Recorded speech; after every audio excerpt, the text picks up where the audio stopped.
Good evening, good evening, good evening, good evening. What's going on, people? Welcome back to the channel. We are here. It is watch a long time. Sheffield Wednesday versus Leeds United. Big game. Time to get the season off up and running with a win.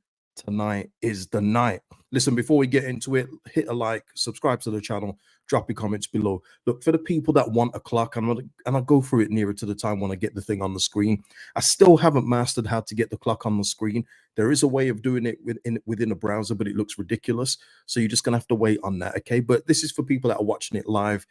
I don't know why you'd watch a watch along back on a replay. I don't know. But for the people that are in the chat, you can follow along with me. Yeah. So listen, people, I dropped a video as well earlier in regards to the new signing that hasn't been cleared for today's game. But yeah, if you haven't seen that one, go and check that one out as well. And everyone's talking about the team. Shall we just get straight into it? Shall we get straight?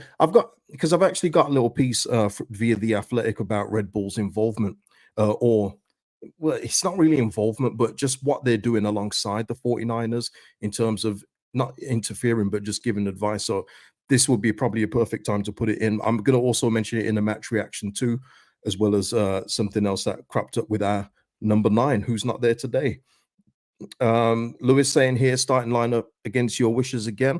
Well, it's not really against my wishes, Lewis. I mean, there's only pretty much what two changes, and I'm okay with the one. I'm really okay with the one of them. But yeah, it would have been nice to see Rothwell get a start today, but it is what it is, isn't it? David saying evening. Yep, evening to you, man. And yeah, listen, Gavin saying message to the 49ers. Well, let's talk about it, people, because this is the starting lineup today. And you know what it is as well. I know the bench is looking a bit weak, but for me, that's still no excuse for today. And if we lose the game, I do not want to hear about the bench being weak. I don't want to hear it because this team, and I'll get up Sheffield Wednesday's team in a bit, is more than good enough to beat Sheffield Wednesday today. More than good enough with the excuses. Now, all the bench means, and I quite like it actually, is that Daniel Farke is saying, hey, we need help here. So listen, that will be it, and we'll get in the bodies in the week. Lewis saying no more double pivot, please. Well, that is happening today, Lewis. I would be surprised if he lets Gurev off the leash today. You know, it happened in the Portsmouth game. It was nowhere near happening in the West Brom game. Him and Ampadu were basically holding hands. And I think it will be that same way again today with it being an away game. I'd be very surprised. So we'll have a look out for that with Gurev. But I think he's going to be sitting in with Ampadu tonight. William here, shout out to you, William. No excuses, none. There is none. There is no excuses today. And look, let's go down to the bench. I mean, yeah, the starting lineup, the two changes I would have made were Rothwell. I would have put him in for Gruev today. And also I would have started Joel Peru, but I'm okay with Brendan Aronson starting. I've got no issues with that because with Brendan Aronson, he gives you a little bit of energy in there. He can draw fouls. You know, he may even get on the beginning of an assist, start a move. So I'm cool with Brendan Aronson's playing in there. And I'm glad I get to say that on the watch long, just so that if it does come to fruition later, I'm not just saying, yeah, I was happy with Aronson all along, and people going, yeah. Aaron saying happy to see Nanto starting and not on his way to another club. Yeah, Aaron and everyone else. I'm not addressing the Nanto stuff. It's just people with their, whether it be traumas from last year or whatever, maybe just thinking because Somerville and Georgie have left that he's going to want to go. I mean, that sentence doesn't make any sense anyway, because he's not going to go to Brighton and he's not going to go to West Ham. So what difference does it make if he was to stay at Leeds United? He's not going to be at either one of those clubs. So I'm not going to just keep on going on to Nanto stuff. If there's things that happen next week and he does go, we'll talk about it. But as of now, for me, Nanto is here and he's going to be looking at himself as the main man. So, you know what I mean? And that's just how I see it with that one. And also as well with Nanto and Dan James, who's also starting today. I mentioned it on the earlier stream today, but listen, there's a new signing in the building that wants one of those spots. So they have to perform today. They have to. And for me, it wasn't so much on Nanto, but I think Dan James was a bit lackadaisical last week. I didn't think he had his best game. Nanto was doing his stuff on the defensive side, but we need him in the final third. That's where he's most dangerous. And so it's going to be interesting to see how those two perform. And that's what a new signing can do, man. It puts a rocket up him. Aaron saying simply because he's our best player. I mean, look, he is the most technical player we have. Ramazani might have something to say about that now, Aaron, and everyone else in terms of technique and skill. But he's our most technical gifted player. And if we lose him, yes, it looks completely different now, doesn't it? Without Somerville, without Jorginho. But no, I don't think he's going to go. Honestly, I don't think he's going to go. Well, Jay is asking here, what's the bench? And Jay, that is literally the question, because this is it. We have two goalkeepers, DeBayo, Byram, Charlie Crew, Joe Ruffwell, Sam Chambers, Joel Peru, and Joe Gelhart. So, Ruffwell there, probably handing out the Happy Meals and Skittles on the bench to the kids. But listen, that's the way it is right now. And this is what I've been talking about. When the squad as it is fine. But as soon as you get suspensions and injuries, boy, oh boy, does it look different. Now, I mean, there's an argument with Bamford. Does it really matter? But just for senior purpose sake, we'll go with that. We'll go with that narrative. It looks different. No Verba today. He's out injured. Don't know what it is with Bamford. People could not tell you. I don't know if anyone else has seen any note. I haven't seen Popey say anything. But yeah, Bamford is not here today. And listen, I don't like talking about the guy.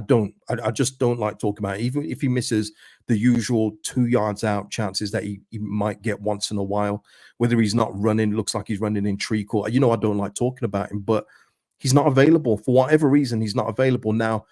My hope is that maybe he's got a move lined up. Hey, what is it? Hamstring. Who said that?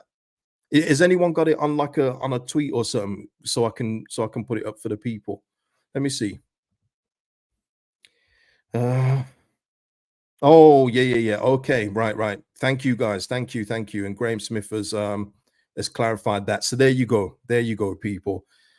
It's and you know what? And this is the guy people back.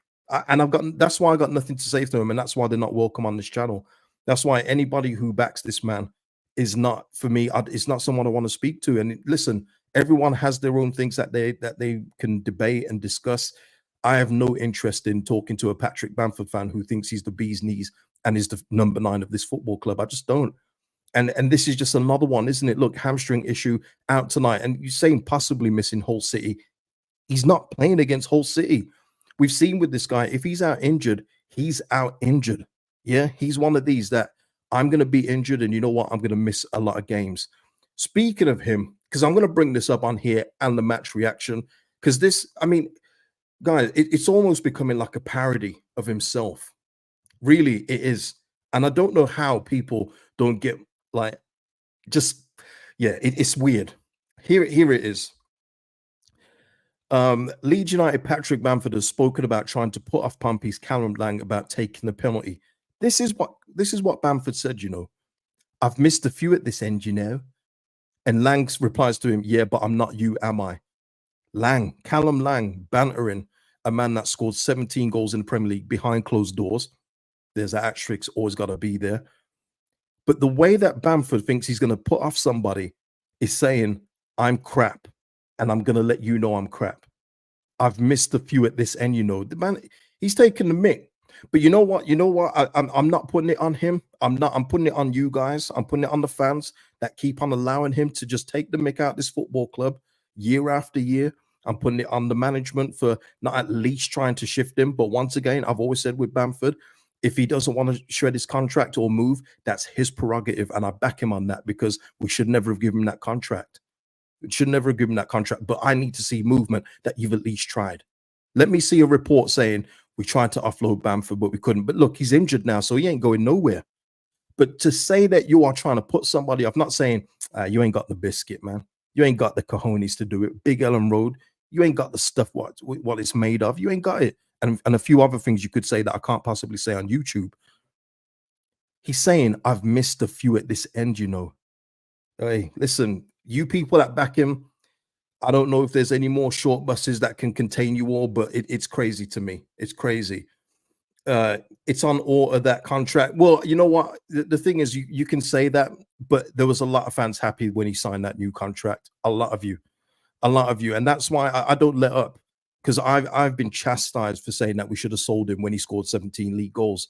So I'm going to always bite back on this one. People left this channel subscribers left this channel because I suggested that we should cash in when Arsenal and Spurs were linked with him and go and reinvest it in other players. But yeah, crazy. A lot of fans were happy when he got that deal. I was not. I certainly wasn't. Well, Andy's saying here, it's taking years for most to realize he's past his best. Yeah, I mean, welcome to the party. You know, I mean, it's just stupid now. It's beyond the joke, and this is why I don't like talk about it, because he kind of doesn't bring my mood down. He's not that powerful. But when you talk about this man being at this great football club, this historic, prestigious football club, and people think it's okay, I just don't understand that way of thinking. I don't. Leeds Leeds saying, KG, let's not give any more airtime to our invisible number 9. The thing is, though, Leeds, you have to speak about it, because he's literally getting away with it if you don't speak about it. Whether he's not being useful on the pitch, whether it's his availability, it's a topic, because he's here and he's draining a lot of resources. And again, people, I am not pocket watching. I'll never pocket watch another man's pockets. You get the money you get. Salute to you. But in terms of the club's resources, he's taken a big old cut out of it. Just think about where those wages could go around the other members of the squad, or even, recruiting another player. It's ridiculous for me it's just ridiculous. But yeah, but look, so there's Bamford, and I'm going to bring that up in the match reaction as well. You best believe, yes, more than you can believe. But going back to our team with this subs bench, even if we need to make subs today, if you're talking in terms of changes that need to be made, I'm cool with Charlie Crew coming on. I do want to see more of Charlie Crew. I think he's got the capabilities to play. Joe Rothwell is another one we can bring on. DeBio, if there's an injury to the centre backs, otherwise you're probably not touching that. I think our fullbacks should be fine as well, unless they get early bookings. And then there's Joel Peru and Joe Gelhardt as well that you can still use. I think obviously we're not going to use any of the goalkeepers. Maybe Chambers. I don't think we're going to use 16-year-old Chambers today. I'd be very, very surprised, unless we're like 3 or 4 up and then we just put him on for a little P take.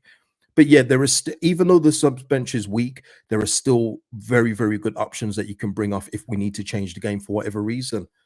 Luke here saying, I hope Joseph bags tonight. Yeah, 100 for me as well, Luke. Just because you're already seeing the conversation about Mateo Joseph, he's not ready, he's not doing this and that. Guys, he didn't get no service in the West Brom game. What is a striker supposed to do if he's not getting any service? He needs help up there. And if he's not getting a supply, what do you expect? It's much like, and people probably won't remember this, but when we got Billy Sharp, if anyone remembers that era, we got Billy Sharp, who was a proven goal scorer at this level and would have bagged easily for this football team. But the problem was, it was that era where we had about 10 or 15 central midfielders and no wingers. And what does Billy Sharp need? He needs service. So he ended up with like maybe 5-6 goals. But I still don't put that down to him. It was the lack of supply that he just did not get in the season he was here. It was ridiculous. And just look, it won't be the same for Joseph. I think the West Brom game was literally batten down the hatches. We cannot lose. I expect to see a more positive performance today. Gavin here, are we sponsored by Pampers? Tremendous.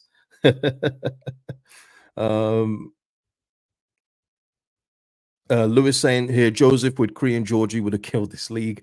That's living in the past. So yeah, listen, we've got to move on from that, Lewis, and I understand that. It's more like a oh man, imagine if Cree and Georgie were here, man. We could do something special here. And I completely agree, Lewis. But once again, there's reasons why they've been bought for 25 million plus and 40 million respectively. You know what I mean? It's because they're better players than the Championship, and that's proven in the price tag, no matter what anyone else thinks of their talents. Gavin here saying Farke not helping himself by playing 2 CDMs. Look, Gavin, we shall see, won't we? We shall see. But one thing I will say, just quickly looking at Sheffield Wednesday's team, I'm sorry, man.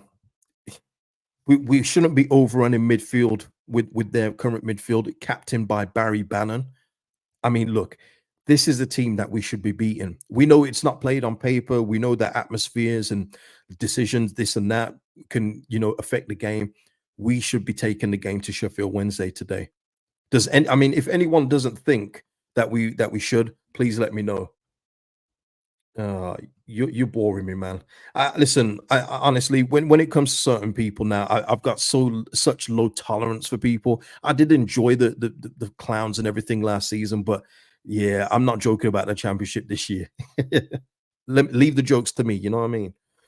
Um, Luke T saying, think about how exciting a week it's going to be if we win tonight and those 3 points. Yeah, Luke T. Listen, I tried with that one.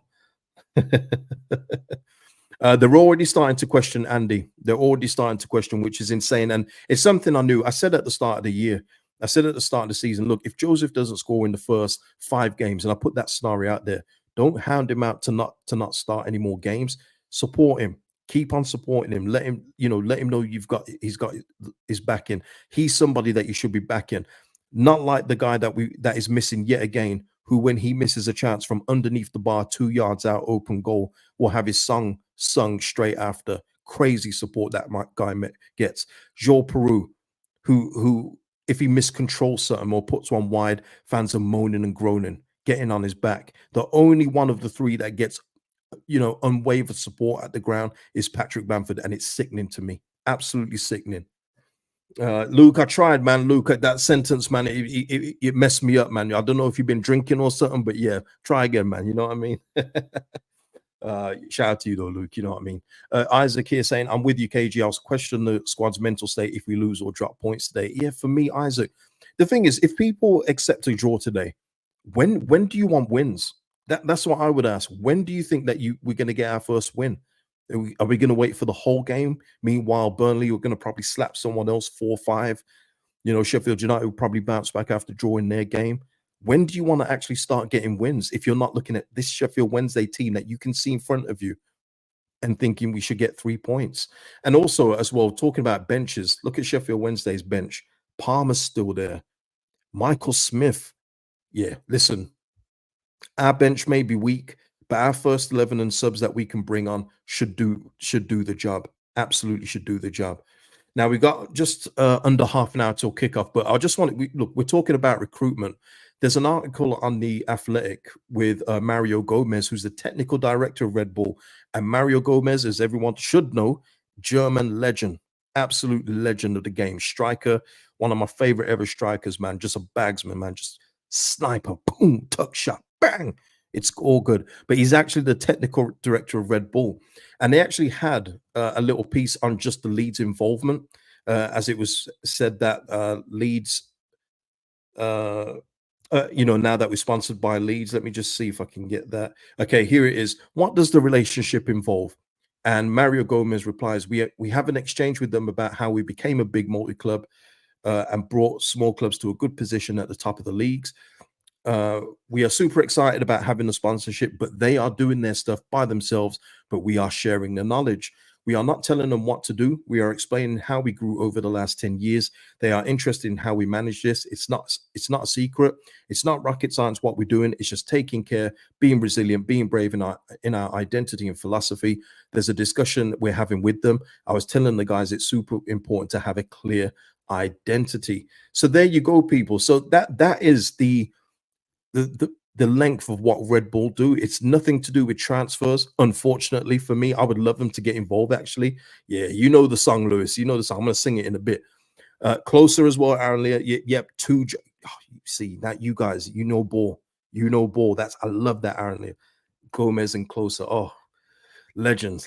But yeah, so that just shows you with the Red Bull involvement, it's more about them literally having a minority stake, the sponsorship, and giving advice. That is it. They're not getting involved in anything else, although I'm sure some people wish they would. And that is as far as it goes. But I thought it was poignant to bring it up, seeing as we are coming to the last week of the transfer window. We need signings. Get those in. Mario Gomez. Yeah, classic. Gavin, don't spoil it, man. Don't spoil it. Leeds easily talking about the game today. Just hope Farke doesn't go defensive and worry about keeping a clean sheet. We need to play our attacking football from the off. Yeah, that's it for me as well. Look, clean sheets are brilliant. You know that's the bedrock of every football club. You need to be stable defensively, but come on. let's put our imprint on it again. You know, I'd be happy to go back to last season where we've got like 21 shots, 6 on target. At least I know that we're trying to go forward. Having 6 touches in the opposition box like we did last week, and 8 shots and 1 on target, and that was a looping header into the goalkeeper's arms. That is not good enough. It's nowhere near good enough, and it's not acceptable for me. So hopefully, yeah, we do get back on the front foot. And you know what? Go on the front foot, go on the attack, and shut that Sheffield Wednesday fan base up from the off. Let's quiet them from the off, and then they lose a lot of steam with that alone. Yeah, Kelvin, need to press them into oblivion like we're doing. Whoa, Kelvin, come on, man.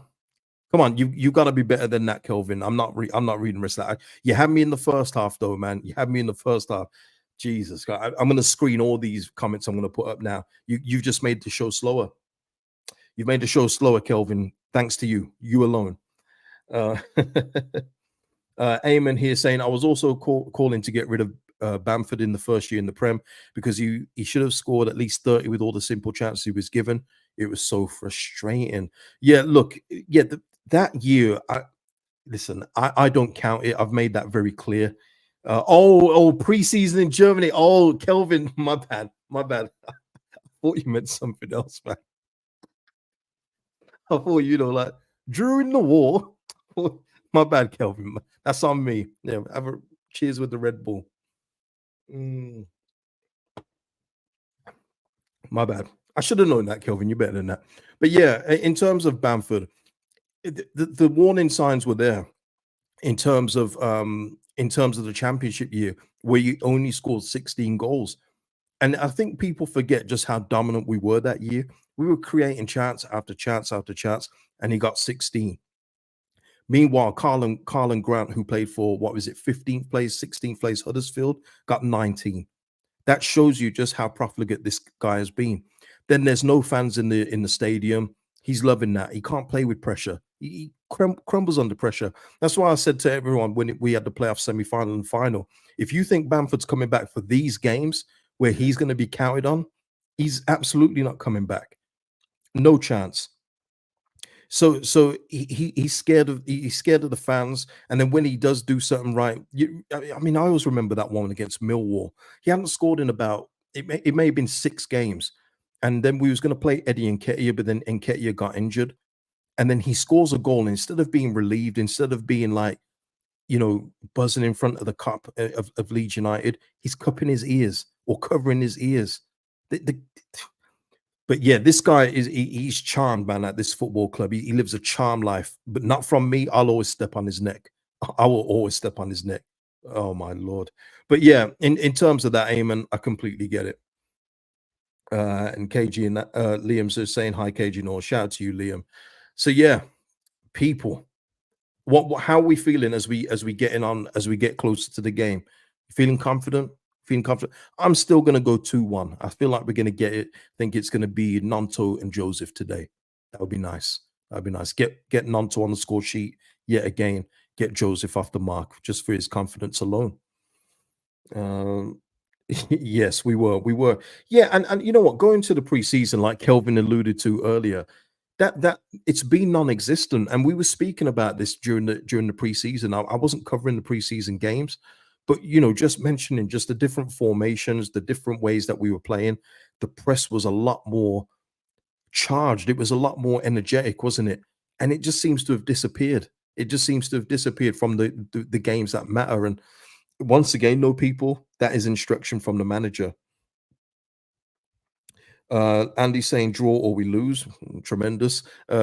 Nervous as always, but win 3-2. Yeah. Yeah, got to win this one, man, please.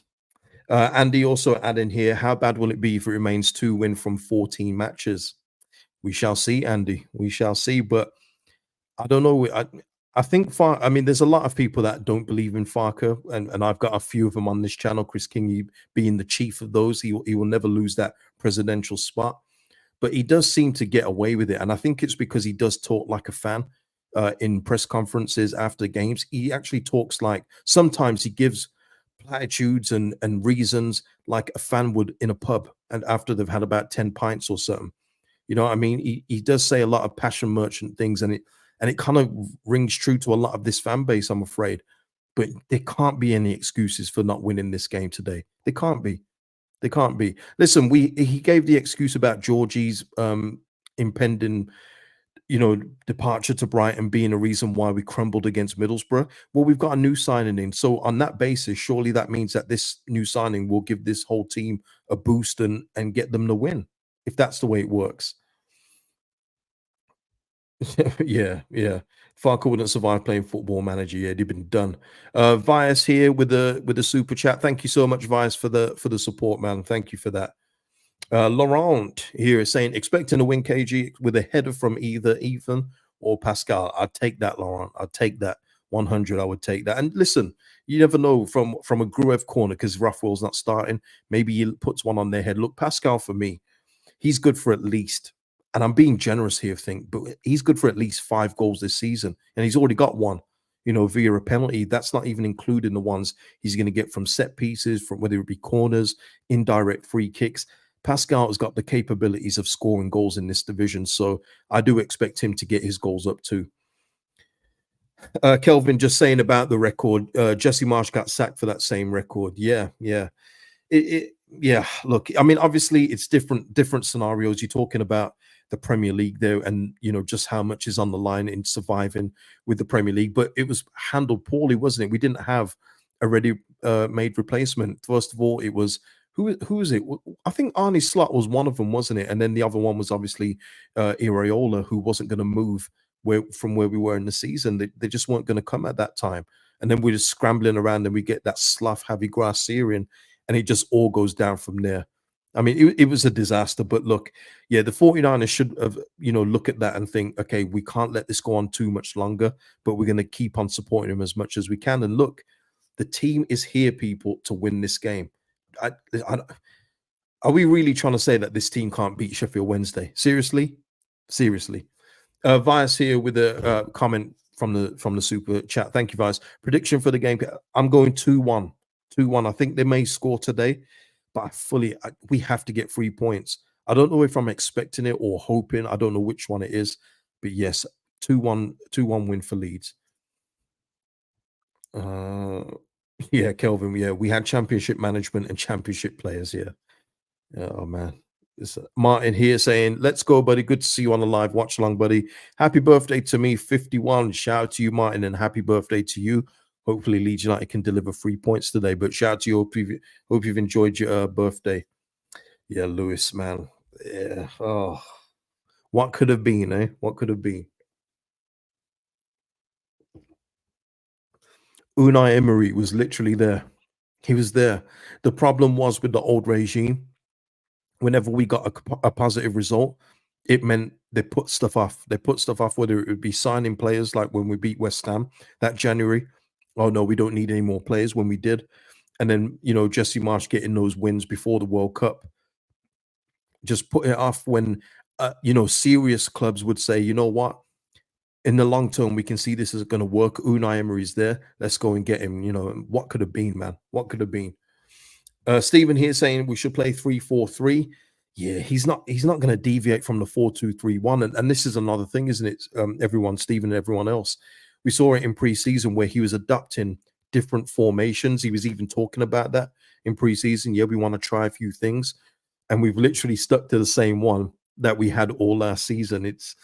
But that's just him. And the thing is, if you're going to have Daniel Farke, you have to accept at this point now, you just have to accept that he's a very stubborn, limited manager who is going to stick to what he knows best. And there's nothing wrong with that. Every manager has a particular game plan. It's just that usually they have another one in the tuck. They have another one just in case something's not working. But yeah, I think it's fair to say from Farke, what you see is what you get now. I don't think there's going to be any surprises.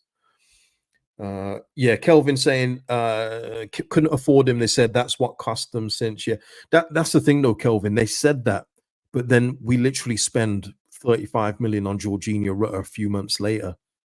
So it just makes you think, if you were to choose, and listen, it's going to be skewed now, so there's no point me asking it.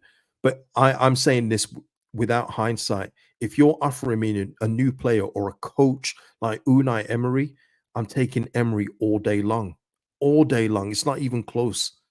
That is a top coach, one of the best in the world, proven in any division, cup winner, European pedigree. Like you can't buy that experience, man. And we just completely messed it up. Neil here saying Rothwell ahead of Gruev. He's a more tact-minded player, but it's all down to Farke's tactics tonight. And Sly is saying Gruev is a favorite. What I will say to everyone, and it's like I've said from the start, he's going to favor the players that are registered at Leeds United over loan signings. That's just the way it is. Farke has literally said that himself. He says he doesn't want any loan signings. He wants permanence so that they are all bought into the philosophy of what he wants and to the project. Otherwise, as I think, and I'm paraphrasing here, loan players don't have to completely buy into it because they know they're going back to their parent club at the end of the season. So listen, I would have played Joe Rothwell today just for his ingenuity and his engine in the midfield, his progressive play. But Farke's looking for that double pivot today. It will be interesting. Wilf here saying, Farke on Sky complained about not having not many options. His negative attitude does not help if this feeds into the players. No, Wilf, you know what it is? This one here, I will defend him. This is just that public cry. This is the one to the owners to say, look at the bench. Let's go down. Look at the bench. We've got 2 goalkeepers. And with 2 injuries in terms of Verber and Bamford, that lessens the squad, which makes the squad look like this. So in this case with Danny Farke, I completely get what he's doing. I think other coaches did it before, but I don't know why it always goes back to Jose Mourinho for me when he does it or when he used to do it. He's basically saying we need more signings, and that's his way of doing it. I think he would completely tell the players that are playing today and the bench to say, I trust you guys. You guys are my guys. You can definitely get the win.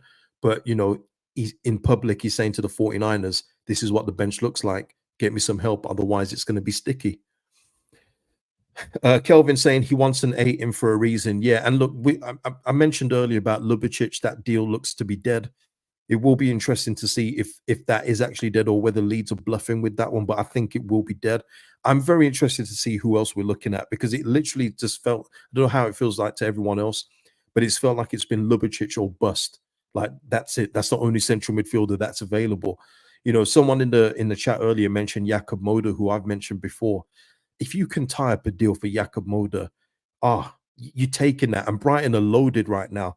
Brighton are loaded with talent in their team, and he hardly got played last season. So I don't see him getting played much this year. It's just, does he want to drop into the championship? But at 27, 28, Jakob Moder is at 8 at Leeds United. Oh, I'm taking that all day long. Or someone of that ilk, you know what I mean? Someone of that kind of stature. Lewis saying, favoring your blood child over your adopted child is nasty work. That's what he's basically saying, though, isn't it? He's like, yeah, listen, these are my kids. I love my stepkids, but they're my stepkids. You know what I mean? My blood kids are mine. I do understand what he's saying to a point, but I do think you can utilize the low market way better than we have done last season and this year. I think we could definitely utilize it better, but we've been very clear as well, via Daniel Farke's words himself. Loan signings, when you come in, you are not guaranteed. You're not guaranteed first team football, like week in week out starts, and he's made that very clear. And I said that in deals like Raksaki and all these guys, the young defender that's gone to Alfie Gilchrist. I said we are not going to get those players because we cannot guarantee them first team football. So, look, it is what it is with that. Gavin here saying weeks wasted on this Asian bloke. Yeah, I mean, look, obviously to us, it's very simple, isn't it? Can we get this player? How much do you want? We're not willing to pay that. Would you accept this? But sometimes it does take weeks of negotiations. But at the same time, there should be other irons in the fire if this one doesn't come off. Seen it already with a few other clubs where they've been trying to sign players and they've had them in the background, but because they get their first target, they then leave that other deal on the table. So we should be doing the same. But it just always feels like at the moment, and we don't know, obviously, it just feels like we do one deal at a time. Like concentrate on this one. Okay, now move on to this one. Should be doing a few at a time.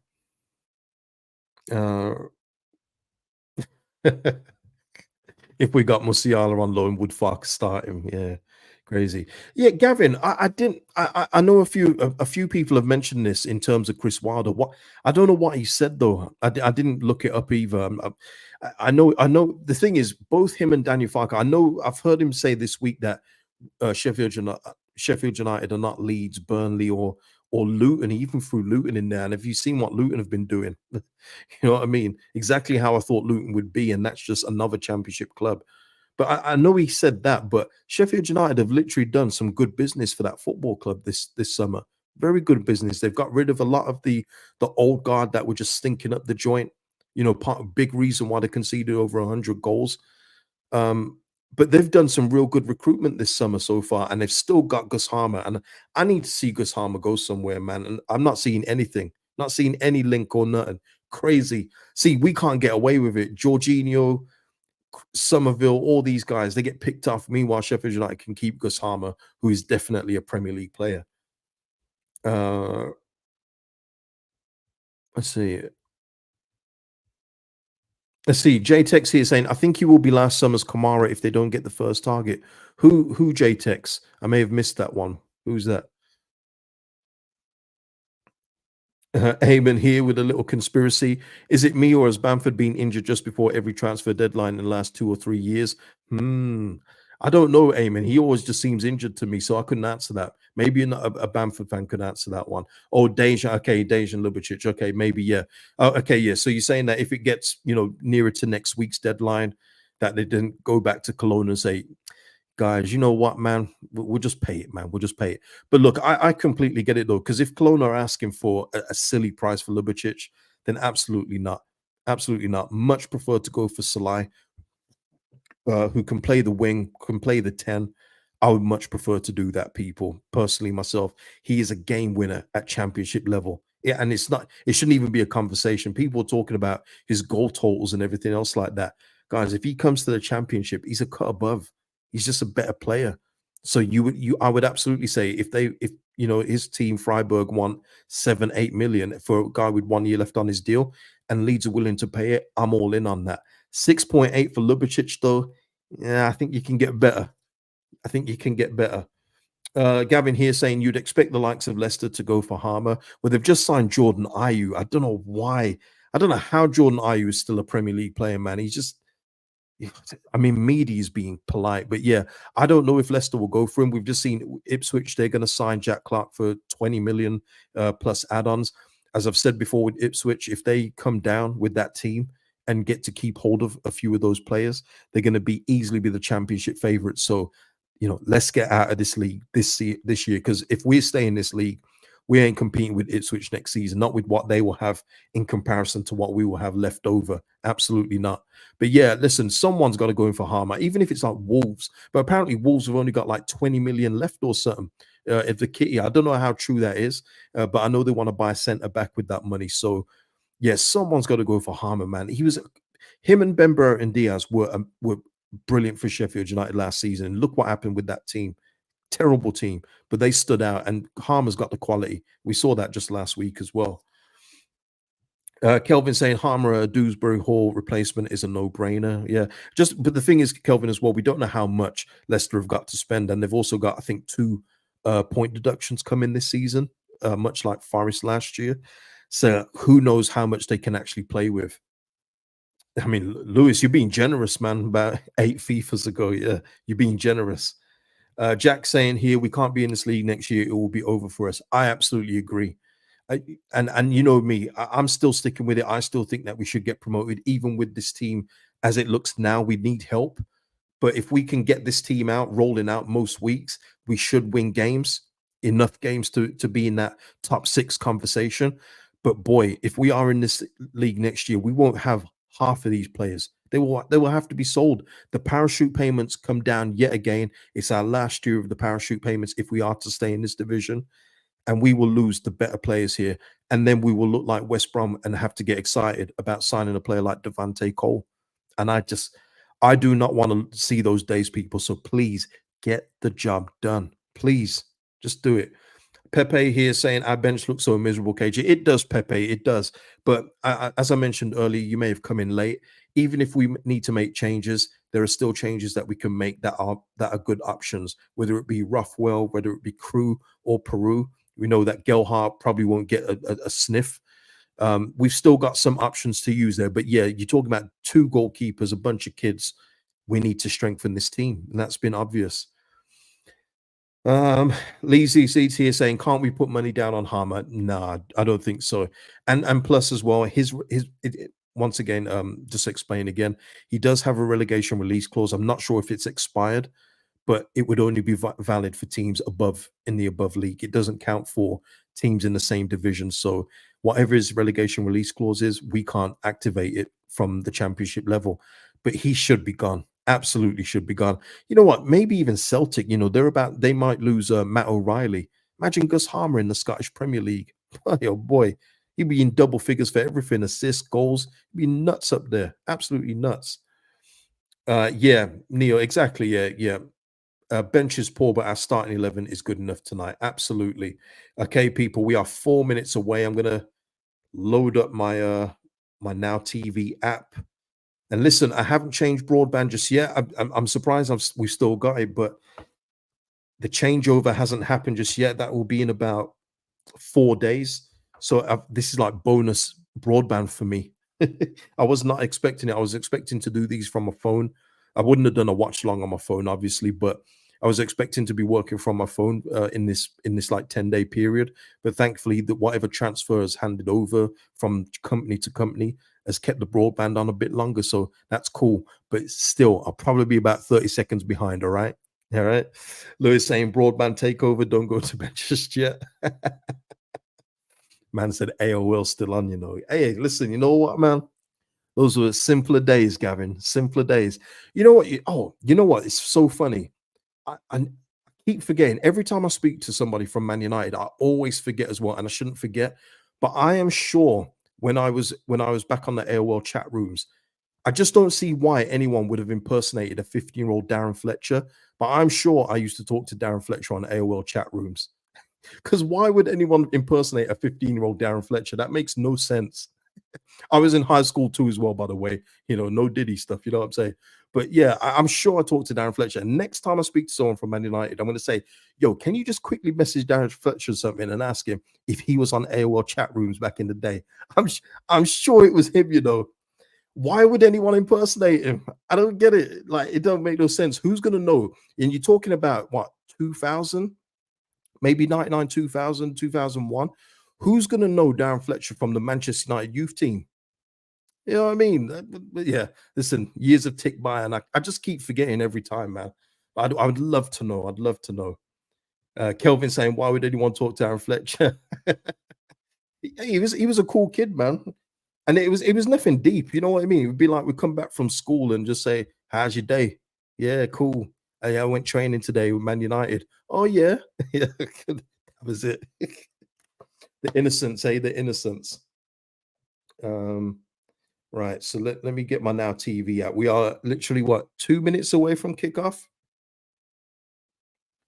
I'm going to find out if that was Darren Fletcher, I'm going to find out, I swear.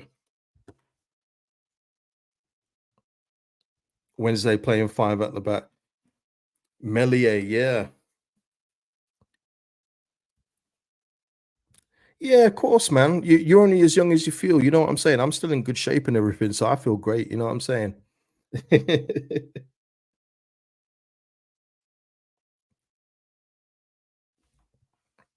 Yeah, Melier. I let Melier off last week when he dropped Ethan Ampadu, but yeah, listen, another clean sheet do his confidence a world of good as well. I think I've been saying one of our subs is crying. Does he need a bottle? Does he need a bottle? I know where this joke's going, Gavin. I know you too well. Andre is saying here, sorry, Andres is saying, I don't care if it's an ugly 1-0, just win. Yeah, just get the win. You know what? And we're on a Friday night game, people. There's nothing worse than losing on a Friday night. It just sucks the weekend enjoyment out of the football. Honestly. Ashin was saying, hi, KG, great to see you. Feeling a little more reassured now. I have seen Joseph starting. Was worried Farke would drop him. Yeah. Well, listen, Ash, you never know if Bamford was actually fit. Who knows? You know what I mean? Who knows? Andy ask in the chat, do we fancy Melier for another clean sheet? I don't, Andy. I think it's going to be 2-1, but I would love him to get one. He needs all the confidence boost he can get. He needs it. So let's give it him.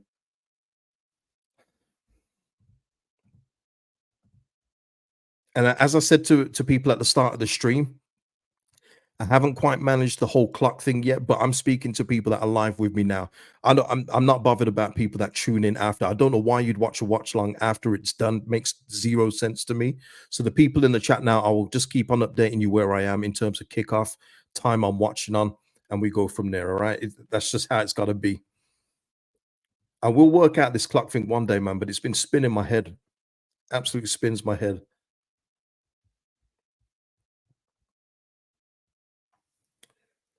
Come on, man. All right, just getting.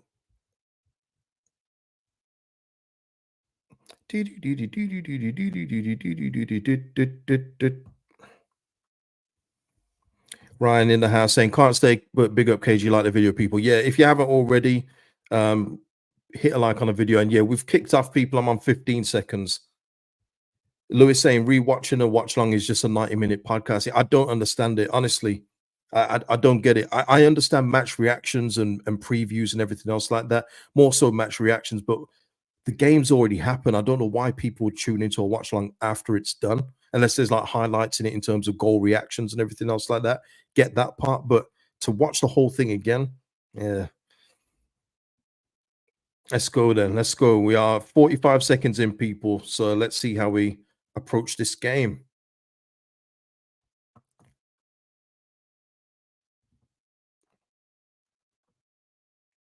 I didn't see who's on commentary. Is that Andy Hinchcliffe? That'd be a bit biased, wouldn't it?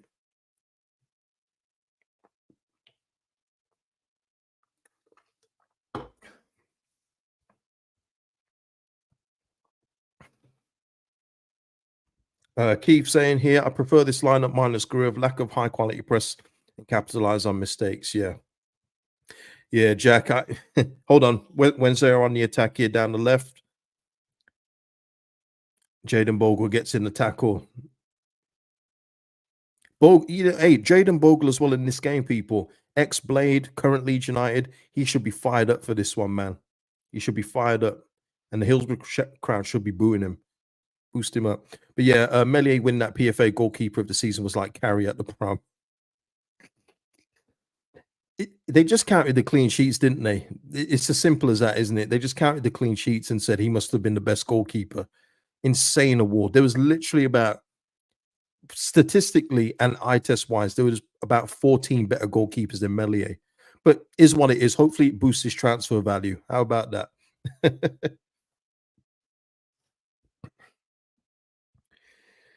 Right. Long throw about to be taken by Sheffield Wednesday, people. Run 2 minutes and 20 seconds. I'm just going to give you the times in intervals, people. You're watching the game live, so yeah. All right. Crossing the box by Wednesday. Strout gets up and it's cleared by Joseph. There we are. Brendan Aronson doing the pressing from the front.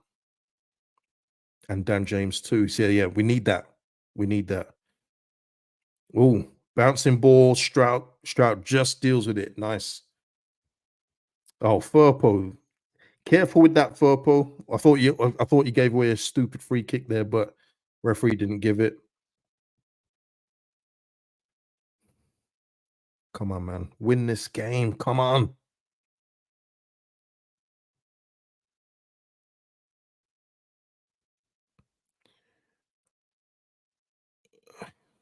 Yeah, that's what I'm saying. Yeah, I don't know what you're saying, man. Keith, can you rewrite this one? Because I would love to know what you're trying to say here, because I don't understand this sentence, man. Try again, man. Try again. Neil Cooper saying Dan McKennie signed a new contract at Juve means we can't bring him back. Tremendous. He's, since he's gone back to Juventus, he's been on the chopping block at that football club for about 3 times, and each time they just keep keeping him. I think it's because they just can't get rid of him. All right, we're going forward now. Oh, Joseph. Oh, saved by their goalkeeper. Here we go. Here we go. There we are. Aronson through. See, Aronson's getting in there. Nice.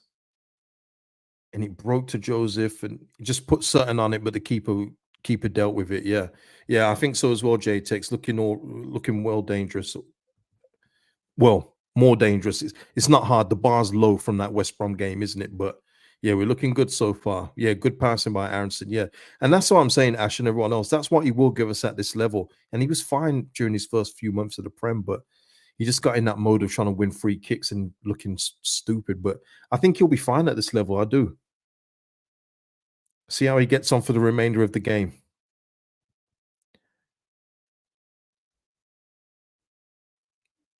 Wednesday now just trying to just take the sting out of it, passing it around, slowing it down.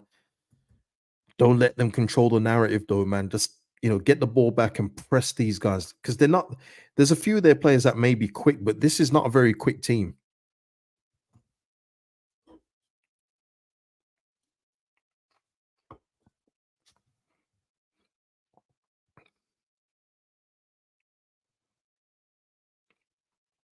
Uh-oh.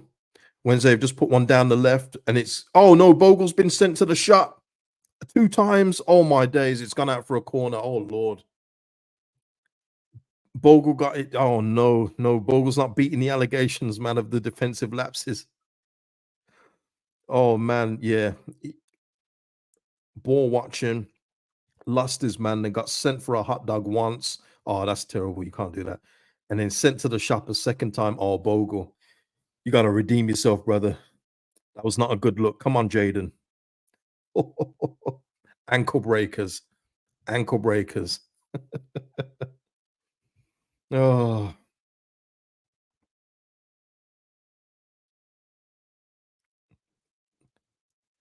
All right. Yeah, we've cleared the danger and it's gone all the way back to the Sheffield Wednesday goalkeeper.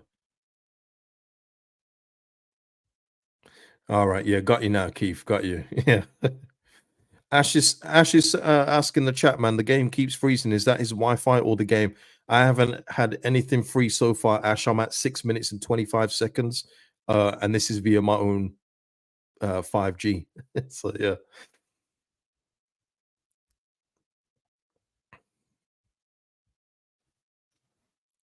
All right, Gruev just put it forward, but it's been intercepted.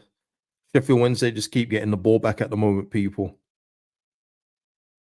They're now tacking down our left, which is surprising. Oh, Rodon gets that head away.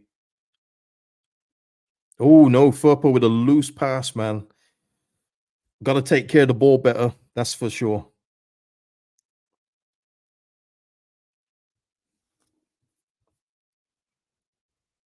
Lewis is saying to you, Ash, you need a broadband takeover. Neil suggesting the CBS Sports stream. If you got that one, Ash. I think Wednesday are about to take yet another long throw.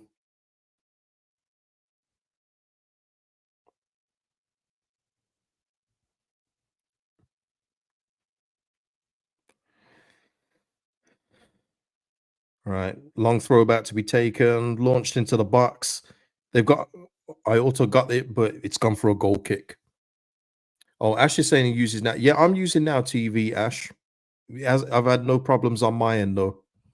Yeah, I agree. Leeds. The pressing, it's non-existent, isn't it? Non-existent. We're letting them have the ball and they're dictating play. Every time we get a touch, we lose the second ball. I understand that, Lewis.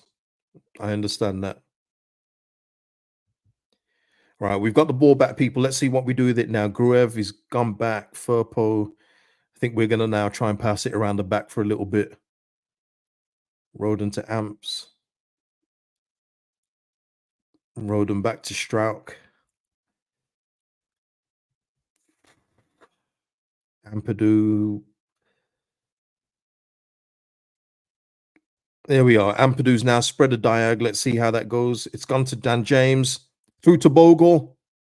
Oh, it's gone for a corner, people. Slow build up, but we got there in the end. Yeah, we got there in the end, people. Yeah, Ash. Yeah, that's what I've done, Ash. While I'm on this broadband service, until I can get my new one, that's what I'm doing. It's 5G for me at this point. Probably why I'm always 30 seconds behind.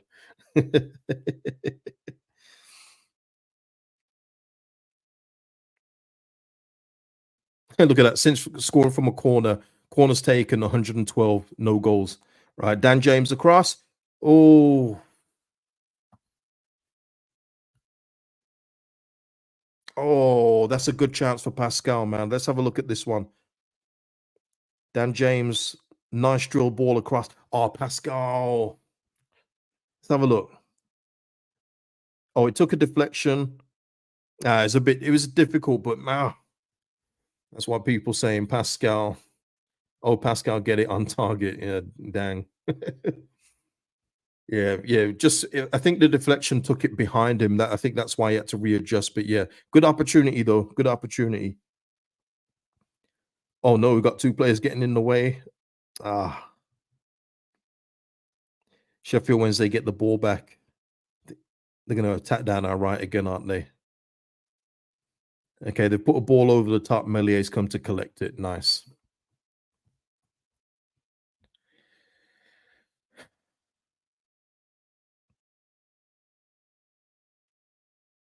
All right, Bogle's played one forward. Joseph couldn't quite get it to stick, and it's back with Sheffield Wednesday. Bogle looks out of breath already. I don't know about that. I think he's just having a little tough time defensively so far. He's got to recover from that though, man. That was embarrassing. I'm not gonna lie. I can't even defend that. Can't get twisted up twice. Unacceptable. You got to come with a goal or assist now. What's Andy saying here? What year did the keeper stop hoofing the ball up the park? It's all rollout now. It's because everyone tries to copy everybody else, and if the main managers are playing out from the back, then even if their players aren't capable, they want to see their players play out from the back. It's a copycat system. But yeah, it's what it is, man. That's the game. Some people actually sign goalkeepers for their ability to play with the ball rather than their shot saving. Insane to me. It'd never be like that for me. Save the shots.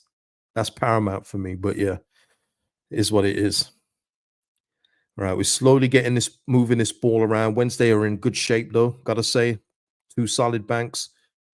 But we got to move the ball quicker, people. Something I keep saying about this team, but okay, they've won it back. I think is that Aronson that lost it? Yeah, Aronson lost it, but Ampadu intercepted, but it's back to their goalkeeper.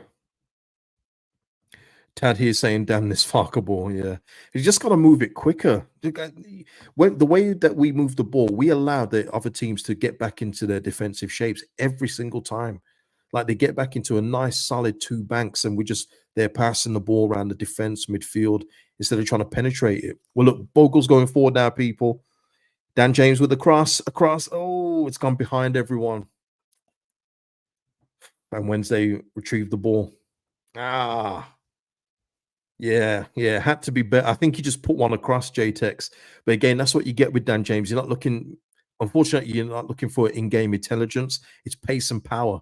And he has to use that to his advantage. But he should be better, a bit more careful. He just put one across and it was backwards. It should have been in front. But we go again. Has to be better, man. Okay, we've just won a free kick. Nanto fouled.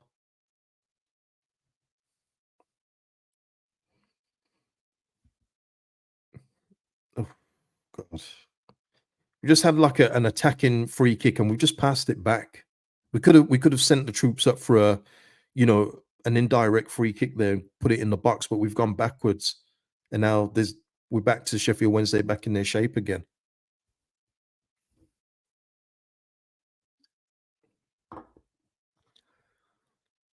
We literally just had an attacking free kick and it looks like we didn't even have one. Crazy.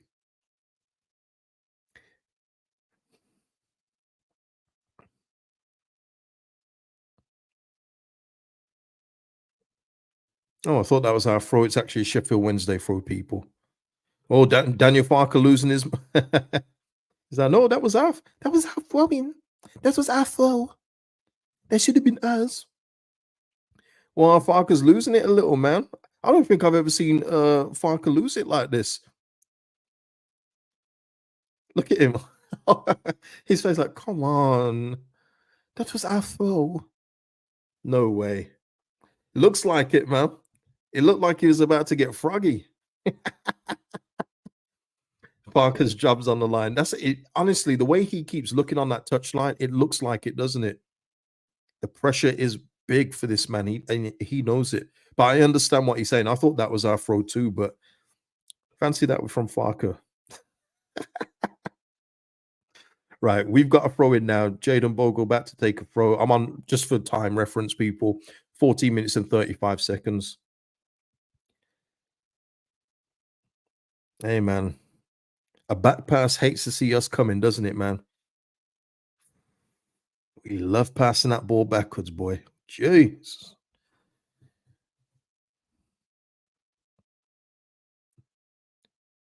Come on. Sheffield Wednesday so far, I don't know how anyone else is see it, people, but they're winning the second balls most of the. Oh no! Ooh.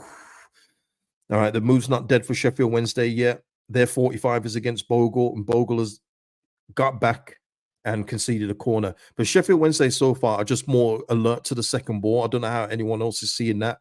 They just seem to be on it quicker than we are.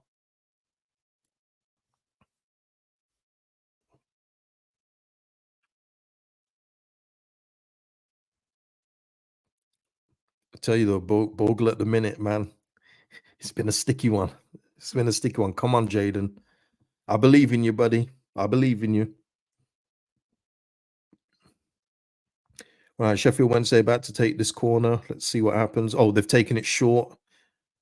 Windass with the cross, and it's out by Pascal.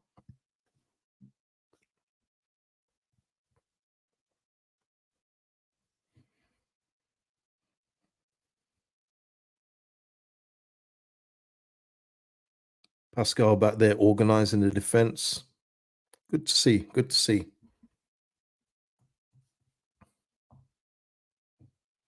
Long throw again from Wednesday, and we've cleared it, but Wednesday get that ball back on the edge of the box. Oh, Nanto, is he going to give a free kick? I knew it, yeah. Nanto's giving away a free kick. Their players probably going to milk this for a little bit, man. So, yeah, Lewis, I agree completely, Lewis. They're playing the final few passes way quicker. Absolutely. Everything is just so pedestrian. Oh, it is a foul. It's definitely a foul. My bad. I didn't mean to, think he was faking it. But yeah, Nanto stepped on his foot. Ouch. Yikes. I mean, the commentators just said stay on your feet. I mean, he did. He just stamped on his foot. You know what I mean? Jack saying this isn't looking too good for us. It's been pedestrian so far, honestly. It's not been a good 20 minutes. But you know what? Sometimes we start quickly on the 20 minutes. Let's hope that the rest of the game we're on the front foot. But so far, yeah, not impressed so far. Not impressed. But look, we're defending a free kick now. Barry Bannon takes. They've won the header. Ah, whoa. We just headed that back, and Melier is just Superman punched it out. What was that? What was that?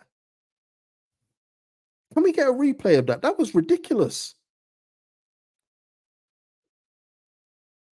What? Okay, now they've got another long throw yet again to keep the pressure on. What in the world was that, people? All right, long throw taken. Melier, he's got a hand to it, and we've just cleared it. But Wednesday get it back yet again. Lord have mercy. Come on. Sorry, not Jamal Lowe. Max Lowe with the cross. We need this to go for a goal kick, man. We're struggling here. All right, we've got the ball now. Cleared it. Ampadu cleared it away, and it went straight back to Sheffield Wednesday. Ooh. Melia say, brother, ooh. It looked like a simple catch, though, didn't it? And he just Superman punched it like Soldier Boy. I didn't get it. Yeah, Ash, Joseph putting in some defensive work because there's nothing happening up top. He might as well, isn't it? We're on the back foot here. That's it as well. We can't sustain any pressure. Look, we've got the ball again now, and it goes backwards. Backwards yet again. Like I don't get it. I don't get it. Maybe the Hillsborough pitch is slanted or something. I don't know. I think Ash asked about if Farke played a better brand of football, will he get less slack? It's not for me. It's not about that. It's just about winning games, Ash. I don't know about people in general, but like I said, when we went on that winning run on unbeaten run last year, the football wasn't pretty, but we were getting the job done. That's all I ask. I just ask that we get the job done. But if you're not looking good against Portsmouth, West Brom, and so far in this game against Sheffield Wednesday, you are your manager's identity. It's managers get the credit when it goes well. They also get the slack when it goes wrong, and they should. This is his identity here. Neil saying so slow, it painful. Sheffield Wednesday, when they've been on the attack, look like they're going to do something quick. They look like they're trying to get into the channels, get things across the box. We've been very wasteful so far with Dan James's two across the box, one with a deflection, but it's just so slow. Got to be better. Come on. Just past the 20-minute mark on my clock, people, and Pascal is in possession of the ball, and he's going to go across the road on. Listen, if we were going for points between passes between our centre backs, we'd be top of the league. We'd be amazing.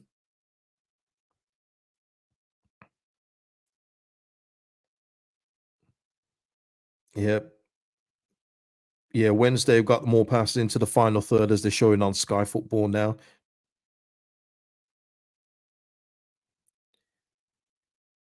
Come on now. Let's go forward, man. Let's get some bodies up. There it is. Ampadu turning around again. It's going to go back to Strauch. Guys, come on, please. Let's go forward. The thing is, I don't know if anyone else is seeing it, people, but everybody's body shape isn't to go forward. It's to protect the ball to the side and then look for the side or backways pass. Joseph now trying to get forward. Let's go. Nanto now with the ball. Pass it across. Is that Rodon? Yep, Rodon out to Bogle. And we've got two players in the box at the moment to Sheffield Wednesday's 5. No, Nanto, I think it was Ampadu with the. Oh. Nanto stayed down for a bit, but yeah.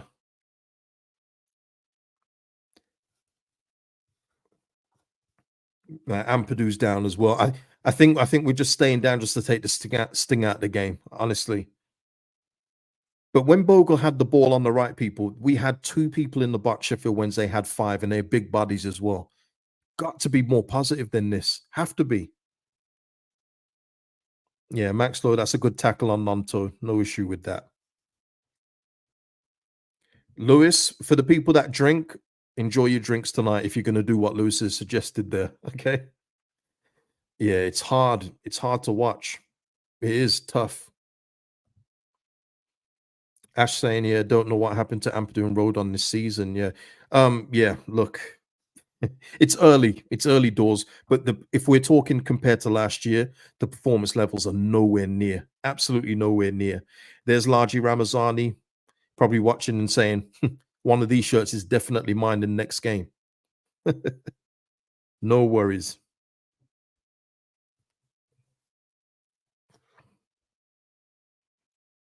Oh man, Simon, are you one of those sentimental fans? Because if you are, you know what's going to happen next. Honestly, man, when you make statements like that, it makes me think that you've forgotten exactly what happened in the Premier League.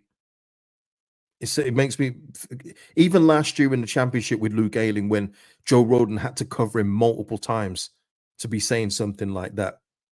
Just let me know what kind of fan you are, man. There's other channels that will definitely welcome you. All right. Right.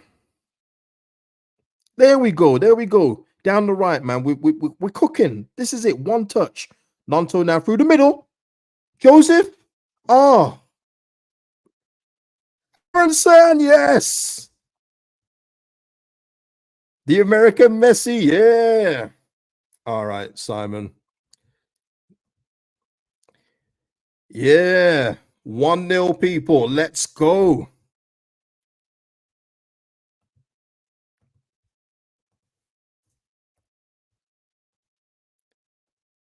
You see what happens when you move the ball quicker, when you move the ball one touch. Look at this down the right. Bogle. Inside, one touch there. Lovely. Nanto through the middle.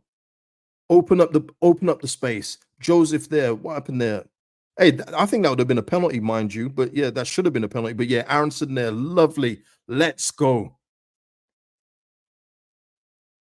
Come on.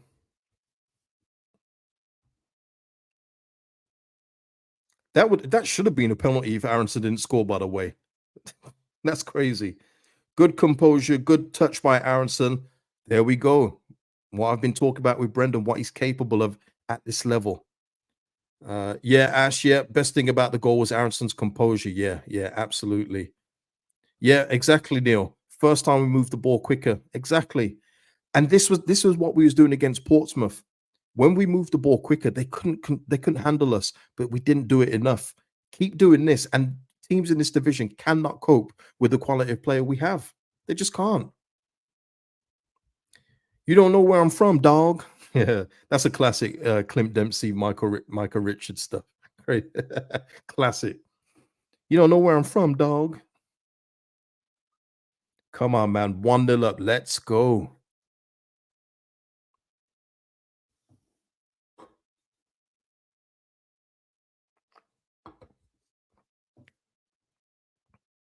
Oh, okay. We just won a free kick there. Furpo got chopped. Leeds here saying, agree, KG, one touch football is the name of the game. Yeah, look, not everyone is capable of doing it, but we have players in this division that can do it easily as well. So we just need to see more of it. It's not always possible, but you saw there how it just opened Sheffield Wednesday up. It didn't allow them to get back into shape like they have done in the previous minutes of the game. It's easily done. Hopefully not, Lewis. Hopefully not. Hopefully we go for a second goal and kill this game off. Look, we got a attacking free kick here. Hey man, they look like they've got their own little Melier clone in there, just a smaller version, man. Man's skinny. Where's all the real men gone, man? Where's all the real men? Come on. All right, Aronson's about to take this free kick. Ooh. Trying to shot, it's just gone wide. Just gone wide. Ash saying, suddenly feel like Aronson might cook this season if given a run of games with Joseph, Large, and Nanto around. Yeah, I said this at the start when he came back. I said that he's more than capable at this level. All it was is that he just needs to know that he's not going to win free kicks by running into people. But, you know, Brendan's he's not like a technically gifted footballer, but the energy and the positions that he takes up, he can make a difference. And as he just shown there, Pee Wee Herman in nets, yeah, crazy.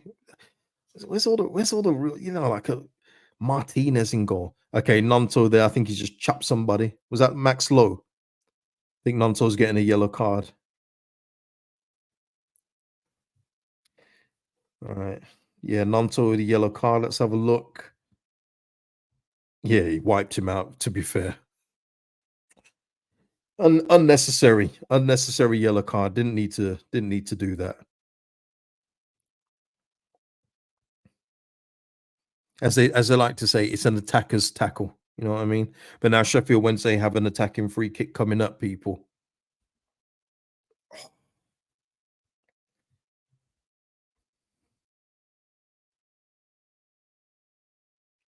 All right, they've taken it short. And they've got round our oh no. Ingleson with a long shot got blocked by somebody. Don't know who blocked it, but whoever it was, shout out to you. Bannon's got the ball back. And it's offside. It's offside, people.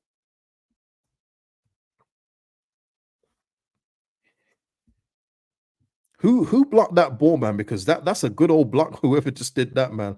That one looked like it would hurt. Right, they're just showing the replay now.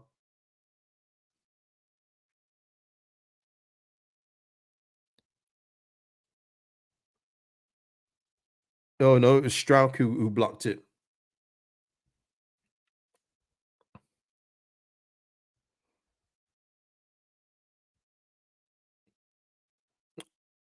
I think that might be, is that handball? Yeah, is Sheffield Wednesday get handball there? Holy Rumble here saying James has been a ghost so far. I almost forgot he's on the pitch. I mean, before the goal, Holy Rumble, he was the one that gave us our two best, I mean, in inverted commas, best chances of getting a goal with two balls across the box. So if he was a ghost, I don't know how everyone else has been. But he does need to do more. I do agree with that. He does need to do more. And that's why I'm saying as well, if we get someone like Salai in the building, he will take that right hand spot from Dan James if it's a permanent deal. And it's not even close. Salai is just a better all round footballer. May not as be as quick or lose players the way that Dan James does, but technically his chance creation just all round better. And I like DJ at this level. I do, and most teams cannot cope with Dan James at this level. But if you're getting in a technically sound footballer like a Salai, yeah, it might be long for Dan James. I'm not gonna lie to you. Yeah, J-Tech saying love DJ off the bench when other team is getting tired. Yeah, and that's the thing as well. When and look, this again, you always have to say these things. You always have to preface something.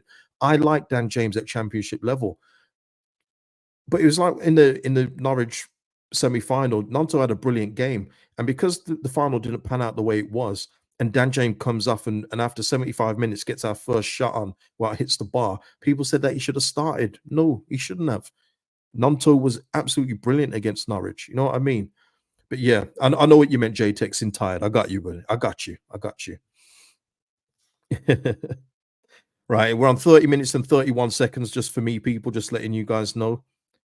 And we're pressing hard now. Look, whoa, Bogle there with a massive block there. Aronson now going forward. Let's say Dan James now on the right.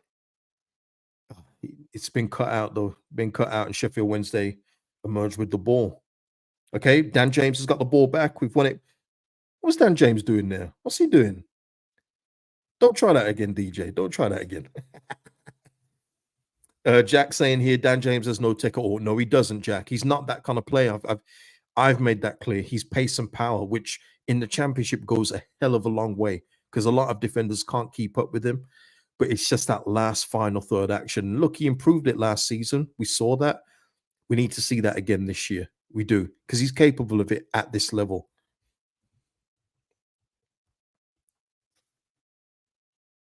All right. This game slowed down a little bit again. Sheffield Wednesday in possession, just inside their own half on the right hand side, and they've gone back to their goalkeeper. Yeah, I don't know what Dan James was doing there. I don't know if it was a shot or was it like a cross shot, hoping that someone gets a deflection on it. That's what I mean. That's what you get with DJ, though, man. Look, listen, he might nestle one in the top corner later in this game. That's Dan James. You have to accept his flaws at this level. Uh, right. All right, Dan James emerges with it. We've gone centrally now. Let's see that. Is that Roden? Back to Ampadu. Nah, Ampadu. No, no, no, no, no. Crossfield, but it's gone all the way to their goalkeeper. Ampadu, I don't think even looked up there, to be honest. We've got to keep it. Listen, Jaden Bogle, we've got, even though our attack came down the right hand side, if we can avoid that play going 1v1 versus Jaden Bogle, then number 45, let's try and do that a bit more. Let's protect Jaden Bogle a little bit more.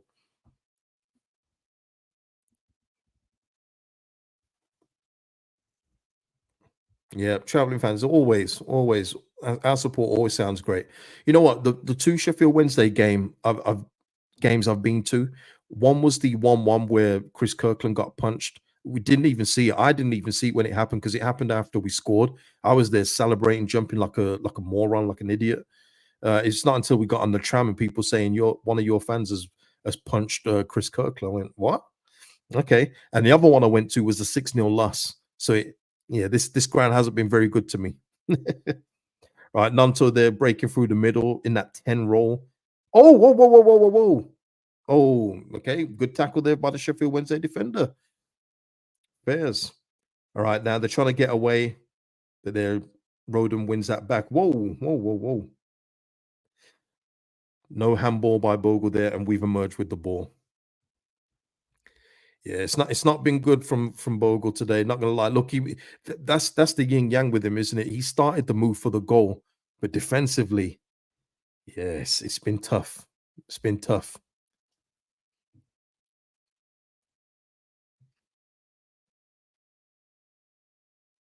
By the way, that was something that Farke said.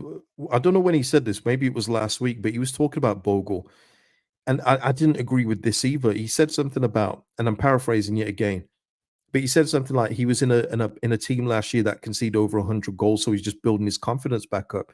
For me, you should be doing that when you've moved clubs. That should be your fresh start. It's a clean slate. I don't want to hear that kind of excuse.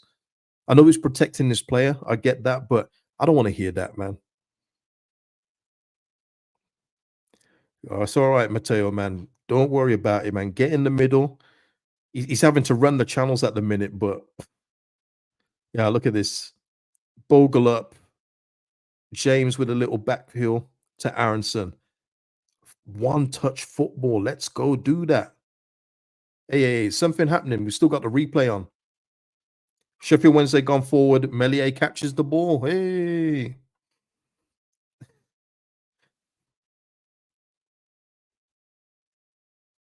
Right.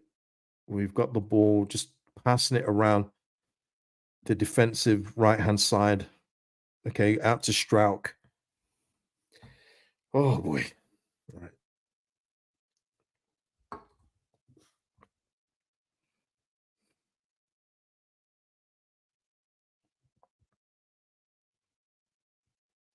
Right. We're just slowing the game down. Hopefully we don't do this for the rest of the game. We do need to consolidate this with another goal rather than just try and protect a one goal lead.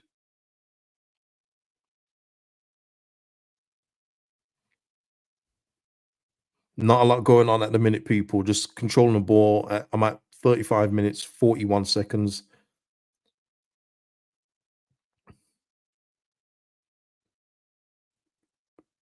A lot of control with the ball, just passing it around the midfield, people. Nothing really going on here.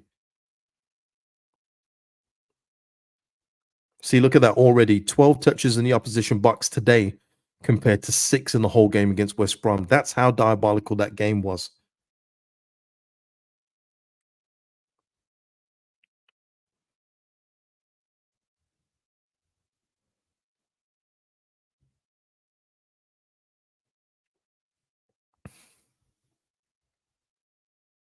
Okay, look, we're going forward now. Nanto going forward. Purple with the flick. Joseph back to Nanto. Gruev. Passing forward. Oh, man. Ampadu out to Bogle. Nah. It's gone back to Sheffield Wednesday, but they're making a little bit of a hash of it at the back. And it's gone for a Leeds throw.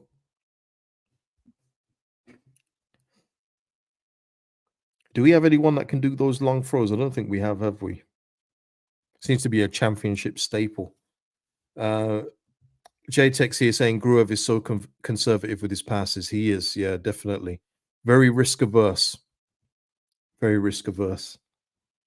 Here we are again. Gruev now plays it to Joseph, plays it back to Ampadu. Burpo. Gruev just outside the box, passes it back to Roden.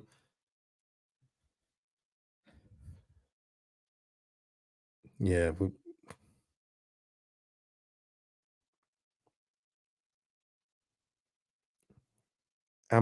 sorry, Gruev now we've just slowed it down. We just slowed it down. We was in a good position there, and we just completely slowed it down now.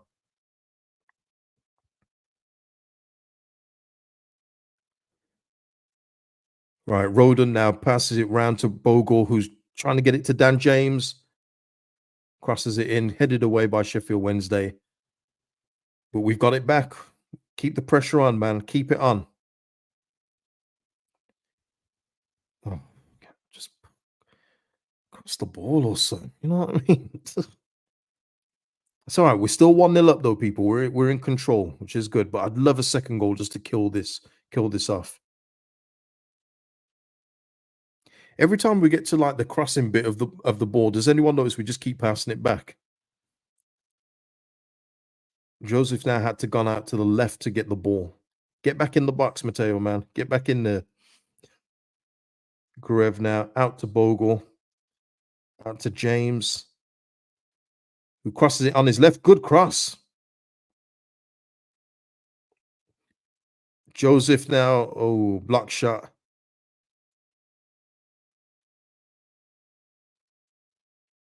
Come on, come on. And Masaba hacks it away for Sheffield Wednesday. Aaron. Guerrero still has training wheels on his bicycle. Lewis saying, why don't they take on players' games gone? The game's been gone, Lewis. We just put up with this football because football's a sport we love, but the game's been gone, man. The individual quality is just dead out the game. That's why when you got players like Vinny Jr. and all these guys, you have to appreciate them because they're hardly about. It's crazy. Bogle, man, come on, come on. Dan James plays it back to Roden, back out to James, and back to Roden. Yeah, we ain't doing nothing, man. We ain't doing nothing. Ash saying, I missed the West Brom game, but despite winning, this is tough to watch. Oh, wait, the Sheffield Wednesday on the counter, but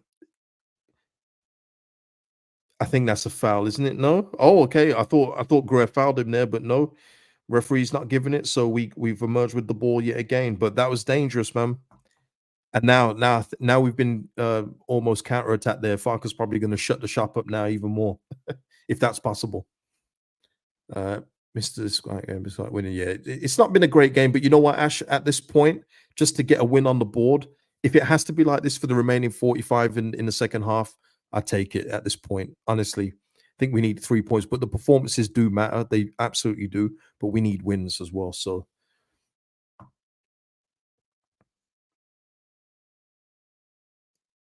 it's just it's everything's so slow. No one's running, are they? All the passes are like walking passes. Like no one is running. There's no movement. Are you guys seeing the same thing I'm seeing? Because this is literally what I'm looking at. The ball's gone all the way back to Melier. We're passing the ball, but no one's making any runs. It's crazy. All right, Rodon's played it forward. Bogle's got. Oh, he's gonna. No. Sheffield Wednesday keeper gets there.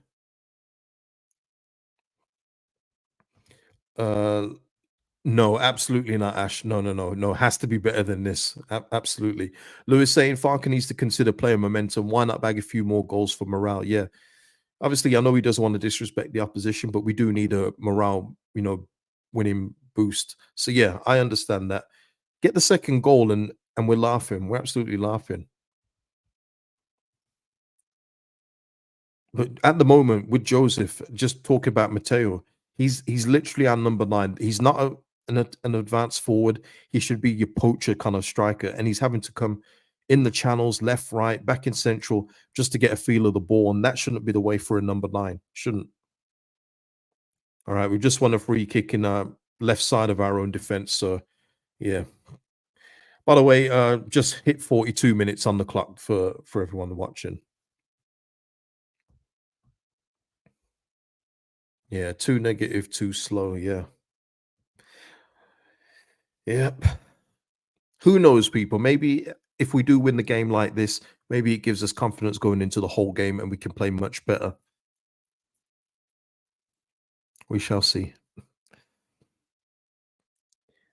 We just took a long goal kick there up to Nanto to try and head it. Does that make any sense? But is what it is. Is what it is. I just asked the questions. That's all. All right. They're back on our right hand side, 1-on-1 with Jaden Bogle again. Bogle. Oh God. Okay, and it's headed away.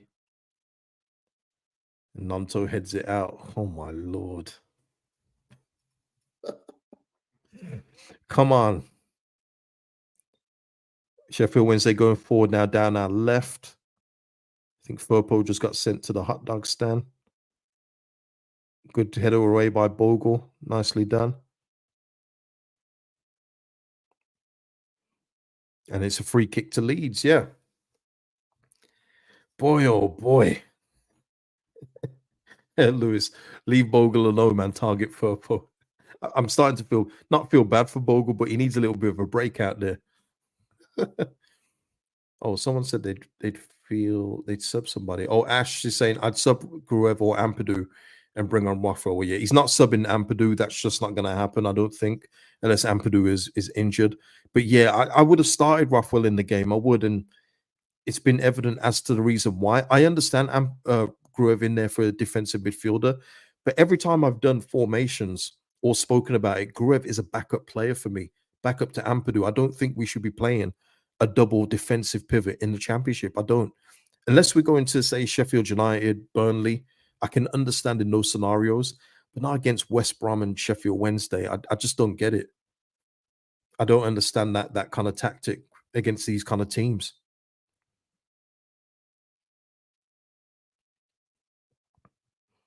We're almost at halftime, people. Just waiting to see how much stoppage time is going to be on. Can't imagine it being too much though. It's like a walking game of football, man.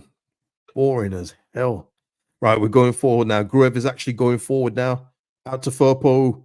Oh, that was nice from Firpo. That was a good ball, but no one could get on the end of it. That was a good ball though. Let's have a look. Yeah, maybe it had a little bit too much on it, but good idea though. Good idea. Mm. Mateo saying, "Ooh, more of those, more of those." 2 minutes added time, thank God. Ash, I'm more focused on the watch long than the game. Well, we can talk, man. We can talk. You know what I mean? Yeah, I'll give Grove his props for that one. Yeah, it was a good change of pace by him. You know, he's allowed to venture up the pitch a little bit there, but yeah, needs to do that a little bit more if he's going to play in that double pivot.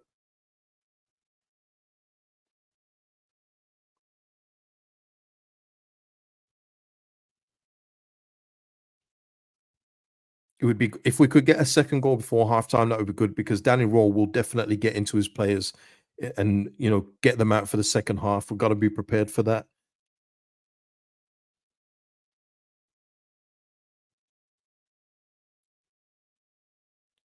Okay, Wednesday now trying to counter. Let's have a look.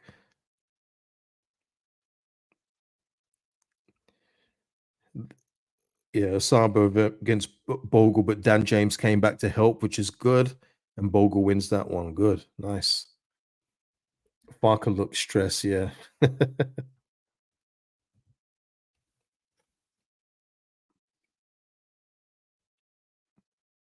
Oh no.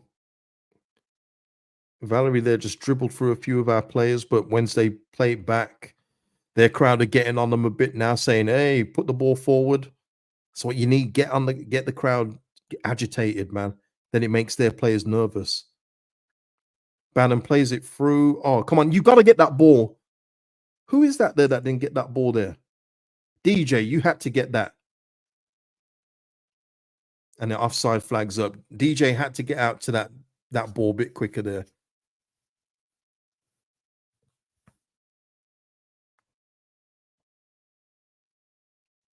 Yeah, halftime, people. Halftime. Let me just get that off here.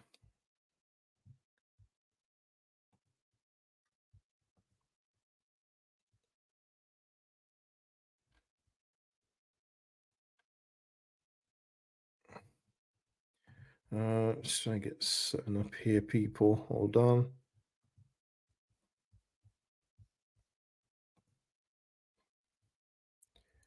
Right.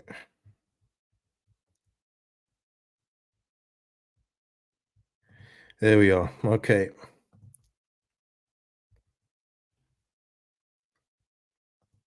There we are. Okay. So, how are people feeling after the first half?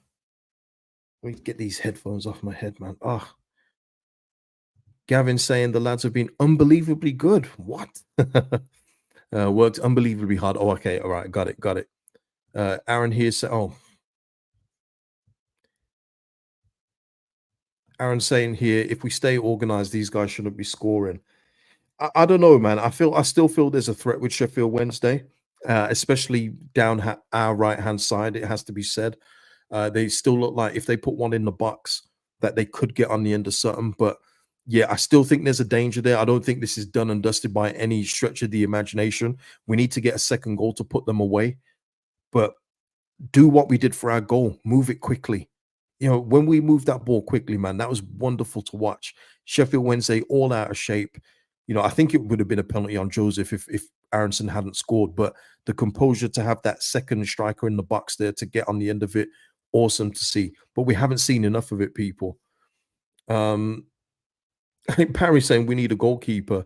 Yeah, I don't know what that was with Melia. I'm not sure what he was doing there. I think Roden headed it back to him, and instead of just catching it like a normal goalkeeper would, he Superman punched it out for a throw. I didn't understand that, but again, you know what you're going to get from Melia. Um, James here saying checking in for half time. What?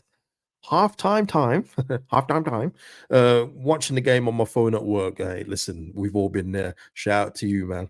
William here saying, when we play up tempo, we are good. When we slow it down, we're average. Yeah, listen, the slow football for me, we're passing the ball around, and it usually around the middle of the pitch or back in the defense. There's no one running. Like, there's literally no one running. We're walking with the ball. It's like, I'm not going to say, but listen, it's like watching very slow football. No one's making runs. I don't know why that is. I don't know if that's managers' instructions. I don't know whether they're just nervous. I don't know. But we need to move the ball quicker like our first goal. And we will cook this Wednesday team, but we haven't seen enough of it. I would say apart from the first, maybe 20, 25 minutes, I mean, to say I think we've been the better team in the first half, but the first 20 minutes were very, very worrying in terms of the way that we were playing, the constant ball passing between Ampadu, Roden, Strauch. It was like a never-ending cycle. Gruev as well. Yeah, we just need a little bit more for me. A little bit more. SSJW saying here, wish we just play more over-the-top balls for James to run onto. Yeah, that's where our danger is. Look, we just saw Firpo fire one across the box there. We need more of that. That's our danger. Use the fullbacks more in an attacking area so we can have more bodies in the box. Because there was one point where we had, Jaden Bogle had the ball and we had two players in the box compared to Sheffield Wednesday's five. Man, that doesn't make any sense to me. You need to, get some more bodies in the box or at least late runners into the box, but we were nowhere near it. But yeah, look, we're 1-0 ahead, people. It's a shaky lead. I will say that though. We need another one to kill this team off for me. Um, Yeah, Pepe here saying Arison is good for the championship. Yeah, I said he would be. What is he now on? Is he on 2 goals now? He is on 2 goals, isn't he? So yeah, he's doing what he should be doing, or what I thought he would. I thought he would give us energy. I thought he'd give us a little bit of guile in there that other players don't have. I think Dan James and him are probably similar, although I think Aronson is definitely more technically sound than Dan James, and he's doing what he's doing what he should do at this level. I think he's doing really well, and long may it continue. Long may it continue. Or UFC. Is Joe Biden playing central midfield given our pace? But that's the reason why I would have had not Nanto, Rothwell in there, just because he gives you everything that Groove can give you. Probably not as good defensively in terms of cutting balls out or interceptions, but he gives you that dynamic. He gives you a dynamic from central midfield in order to start attacks, launch attacks, and I just feel. I just wonder with Joe Rothwell at this stage, because we know Daniel Farke loves Gruev. We know he loves permanent signings. I just wonder when we're going to see Rothwell start another game. We're at the Carabao Cup now, so there's no more experimentation in those games. Is it going to be a case of when we've got a Saturday game, a Tuesday game, maybe Rothwell gets the second start, or depending on the game, the toughness of the fixture, maybe he gets the Saturday. But we do need to see him start because he's got the capabilities to do some good things for this football team. Really does. James here saying 9 times out of 10 Grove passes backwards. Yeah, the one time he did do it forward, it was a nice move. I think that was the one where Fopo put it across, wasn't it? But yeah, it's crazy. Listen, again, I like Gruev, but the way I see Gruev isn't the same way Daniel Farke sees him. I see Gruev as Ampadu's backup. I don't see him as a week in, week out starter at this football team. He's good enough to start, but we've got Ampadu in there. And for me, we shouldn't be playing double pivots against Sheffield Wednesday. We shouldn't. Not defensive double pivots. No way. It should be Ampadu and a central midfielder in there that's dictating play from the middle of the park. And you're not going to get that with Gruev, I'm afraid. But again, always have to preface this. I do like Gruev, but only if Ampadu's not playing. That's how he should be used for me, not as a double.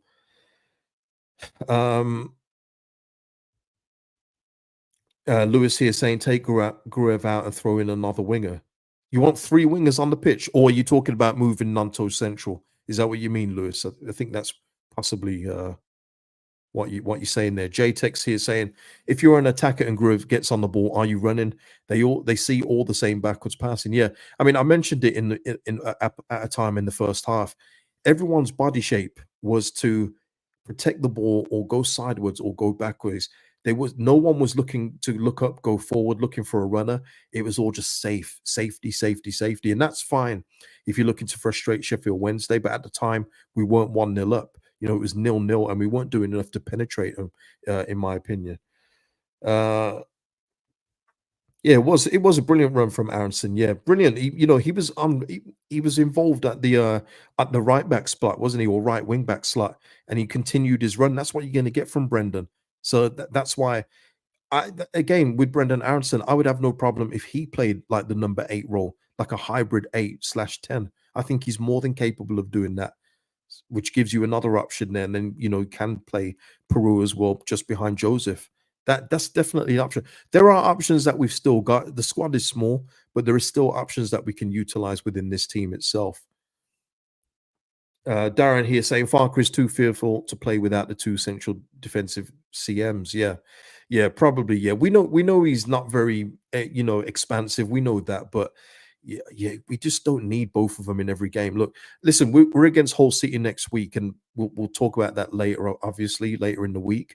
But I would hate to see us play both. Not hate, that's a strong word. I wouldn't like to see us play both Gruev and Ampadu again against Hull City at home. I think that is a game that you use Rothwell in. But look, we're not the managers, people. We're just fans, all right? We're just fans. Uh, Mike, though, saying, been a while since I had fun watching us. That was surprisingly pleasant. Fair enough, Mike. Fair enough. I mean, look, we're 1-0 ahead. That's what I care about. But I don't know about pleasant. I don't know. There was a few openings that were nice when we were playing one-touch football or that, cross from Furpo. But nice. I don't know. But shout out to you, Mike, if you're enjoying it. Um, Yeah, a real number 10 opens up so many options. Yeah, we know. And that's why I'm saying you get a Salayan here. He's a right winger, but he plays the 10-2. It just changes the game. It will open up a new dimension for this football team. Someone like that as well. Someone of that ilk to come into this football team, it would be crazy. It would be crazy. Lewis saying Ampadu the Welsh Busquets. Mick saying though, I think Gruev is too good to take out the team. Fair enough, Mick. Fair enough. Yeah, Kelvin saying I'd play Salah at 10. Yeah, I would too. Easily as well. Easily. It's not even close for me. If Salah signs for this football team, if Leeds manage to get that deal done, which I mean, I don't know what the probability of that signing is. The fact that we're linked with him is one thing, getting him is another. If we get him in the team, he's a starter at this football club. Someone's losing their spot, which is and it's only a good thing, people. It's nothing to be sad about or go, oh my God, who's losing their spot? It's then competition within the team. He's easily a starter at this football club. Exactly, Kelvin. He's good at long shots too. Absolutely. What's Thingy saying here? Yeah. Lewis here saying the posture of the players is so negative, only looking for sideways and backwards passes. Yeah, and look, we're going to have to see how that like develops in the second half because Sheffield Wednesday, their manager's not going to accept that in the second half. He will get into him in the halftime team talk. We also need to get into our players as well to up their tempo because we're going to have to match them. We can't do what we did against Middlesbrough and just capitulate. We need to go at Sheffield Wednesday, get that second goal. You already heard the Sheffield Wednesday crowd getting frustrated with them when they had a chance to cross it in. They then passed it back. The crowd's getting on them. We need to continue that. Keep the crowd getting on them. Get them nervous. Make them mistakes. Make them do mistakes that they wouldn't normally do. And then we can capitalize and get the 3 points in this game. Chris here saying, I don't know about Gruev going off, but I'd like to see Rothwell. Well, Chris, who would you take off then if it's not Gruev? I'm just trying to think of the balance of the team then. Who's coming off if Gruev doesn't come off? Yeah, Calvin saying Ramazani is a starter too. Yeah, look, we're 1-0 ahead, people, but Ramazani's in the crowd today. Do you think he's looking at this and saying, Nanto, Dan James, I'm going to find it hard to get in front of either one of you?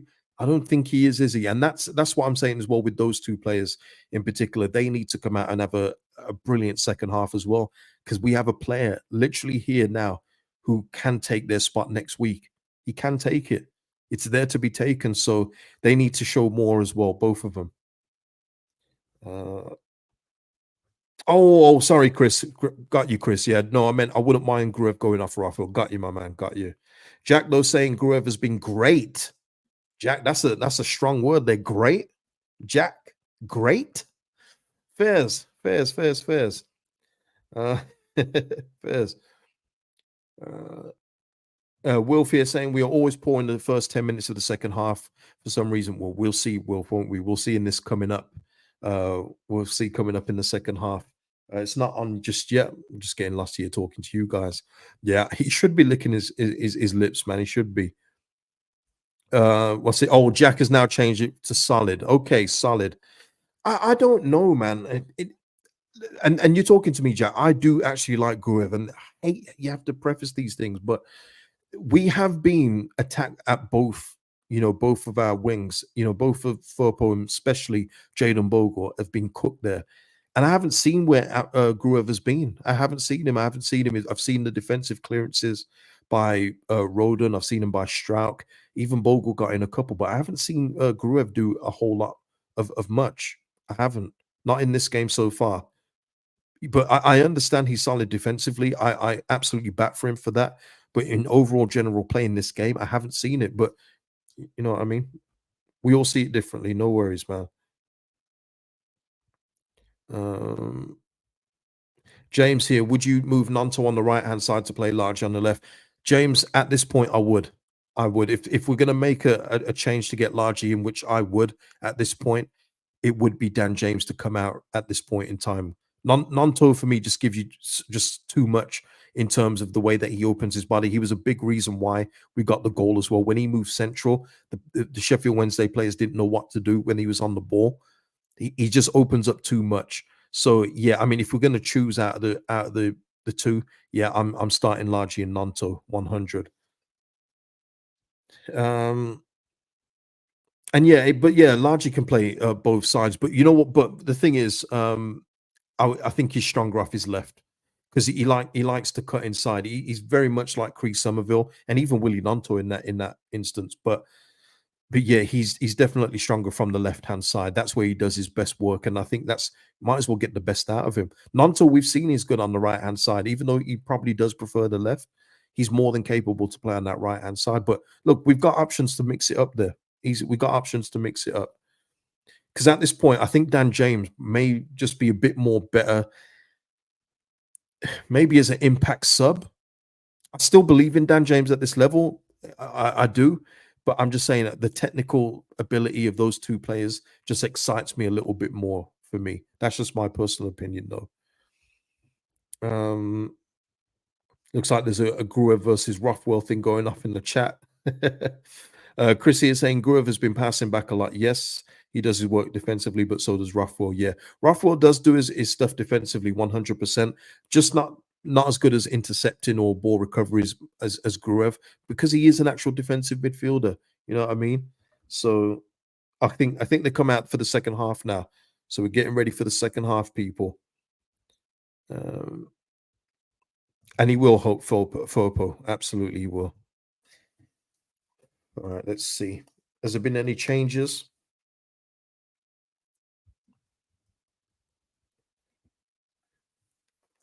That was a quick half time, man. You guys kept me busy. Shout out to you guys, man. Love you. Love you.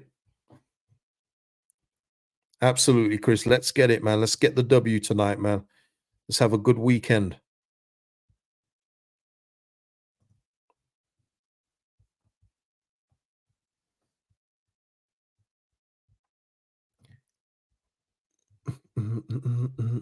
That's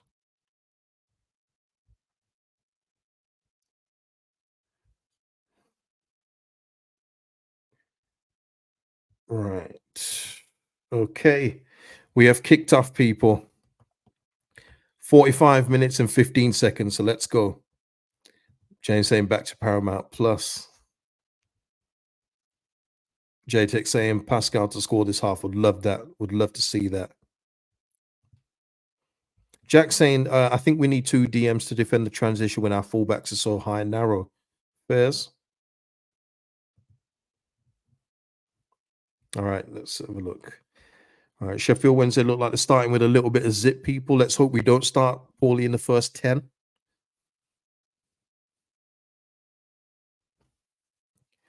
They look like they've got a bit of energy in this one, though, people. Oh, there we are. Bogle with a defensive header away.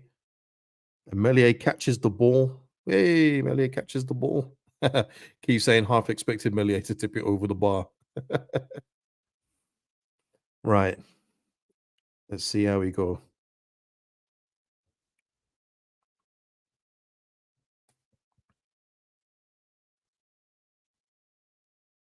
There we are. We've got the ball back, and it's the Ampadu, Roden.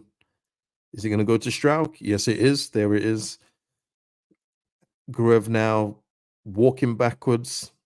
So, I mean, people, listen, we're in control, by the way. Let me make it clear. We're 1-0 ahead. So, the pressure's on Sheffield Wednesday to come at us. But if we could get a second goal, just think about, we could then probably go for a third. You know what I mean? Because they will definitely be open then.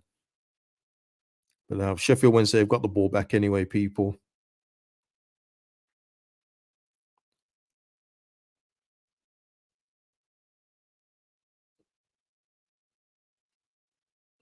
All right, Bannon trying to just float one forward there.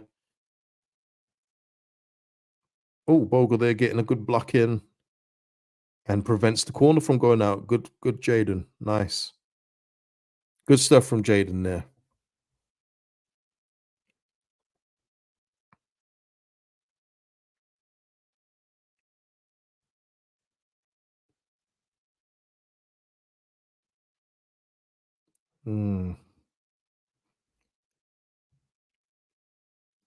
Oh, okay. We're looking to break now. Joseph. Oh, Joseph with a lovely ball there. Let's go. Dan James. Yeah.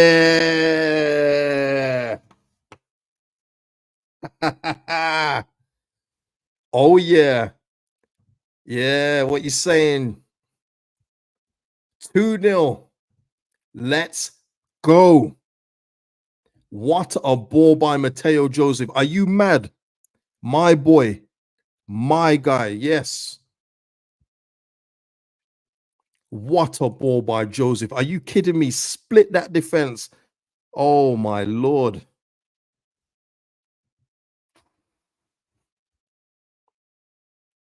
Keith, you're a bit of a miserable git, aren't you? God almighty. What a ball. Hey, Mateo Joseph. That's my baller. Hey, James just got lucky with that finish, though. Let me see if this from behind the goal. No, actually, you know what? No. That was a good finish by James. I thought he scuffed it a little. Okay, we got the close up now. Nah, that was good. That was good. That was good, man. Man said Joseph in the 10. Yeah, it was. It was a good finish, man. Good finish. What a goal. Nice. Joseph. See, that's what you call linking up the play, people. That's it. Intelligence on the ball. That's Mateo Joseph. Who got booked? Oh, Dan James got booked for over celebrating. Yeah, I agree, JTEX. That's how it looked to me. Good finish, but I think it was lower than he wanted. But you know what? It's cool. It worked. I think it was for over celebrating, JTEX. Maybe it was because it's this kind of Yorkshire Derby. Maybe they count as insight in the crowd or something. I don't know. Yeah, Lewis, as we said the second time, game's definitely gone, mate. It's all gone. Yeah, can't celebrate with the fans anymore. It's not like he was at the Wednesday end. He was with our own fans, but it's crazy, isn't it? 2-0 now, people. This game, shall I say it? No, I'm not saying it. It's too soon. Too soon. Right. The next portal call now for this game, people, is to keep a clean sheet. I would be more than happy to get out of here with a 2-0 win. Obviously, if we can score more goals, love to see Joseph get on the score sheet actually tonight. If we could come out with a 3-0 win, Joseph on the score sheet, lovely game. Lovely. Yeah, I didn't say it. I was close on. I was like this, and I was like, "Shall I say it?" I was like, "Nah, let me chill. Let me chill. Tranquillo." Yeah, absolutely. Stupid yellows, man. I think all the yellows for that kind of stuff is ridiculous. Even the taking the shirt off stuff, just killing the joy out the game, man. Just killing it. Some of the best celebrations are when the shirt goes off and there's like a message on the vest underneath and stuff, man. Just taking all the joy out the game. That pass though, man. I can't not see it, man. Love it. Joseph. Ah, lovely. Yeah, it's poor when you can't celebrate a goal. Yeah, absolutely, man.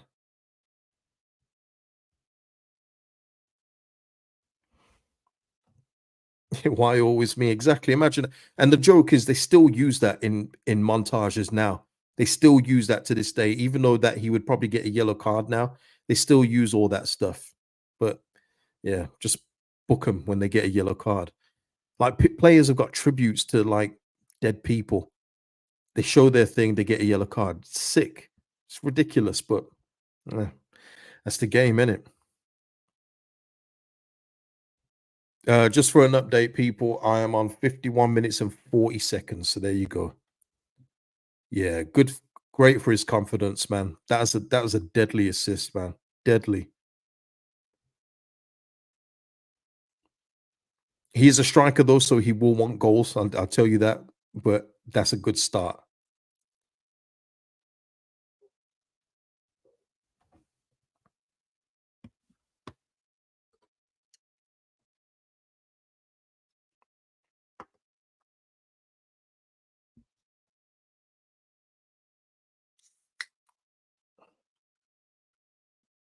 Another one doing the Jamie Vardy diet.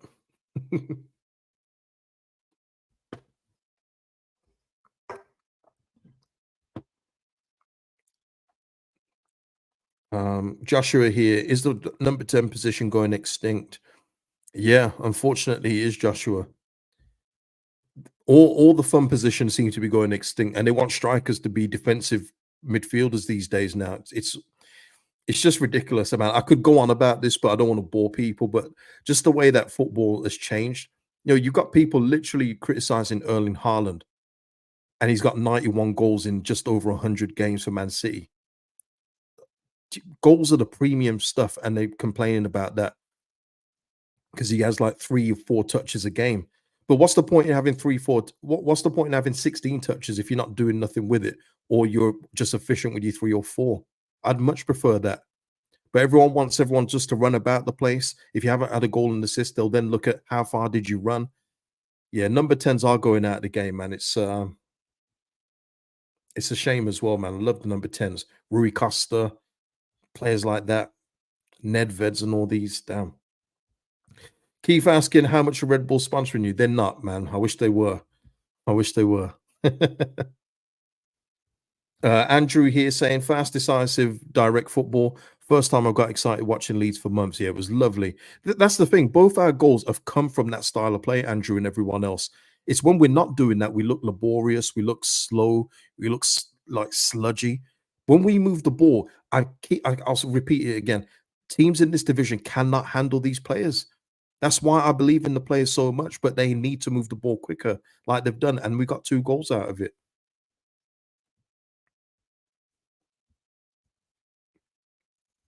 Right, so here we are. Wednesday. They're trying to leave a little something on Furpo there. But look, we're in the middle now going forward. Ampadu, Aronson. Just lost out there. Masaba just robbed Aronson there. And I see Sheffield Wednesday now taking a couple touches, moving it back. Hey, we'll take this, people. As long as we can keep them away from our box, we will take it. Absolutely. The wonder kid, man. But honestly, the potential that the Mateo's got is ridiculous. Absolutely ridiculous, man. People after a couple games calling for him to be dropped. Uh, People are funny, Funny people. Wednesday now having a bit of possession here, trying to, eke their way forward a little, but we're in control, kind of. All right, Maxlow has put one across and Rodon's cleared it. Yeah. Gotta say, in this game as well, when Rodon's had stuff to do, people, it looks like the Rodon of last season. Gotta say, defensively, he's been nice.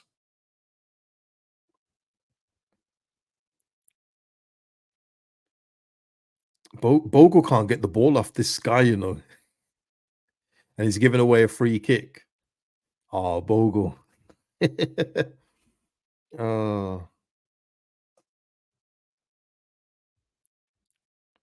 JTEX here saying DJ's passing sometimes his head scratching like I don't know. Yeah, JTEX. I mean, I was saying it before he scored his goal. You're gonna get moments of brilliance like the goal from Dan James, even though it was kind of scuffed. But then you're gonna get wayward passing. But you have to accept that with DJ, that is his game.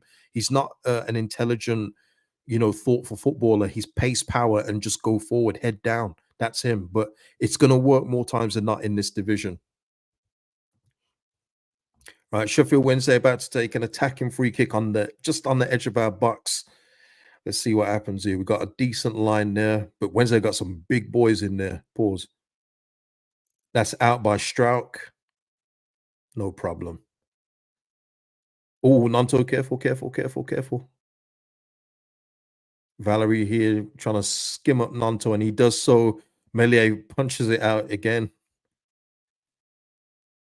Oy, oy, oy, catch that ball, please. Here we are.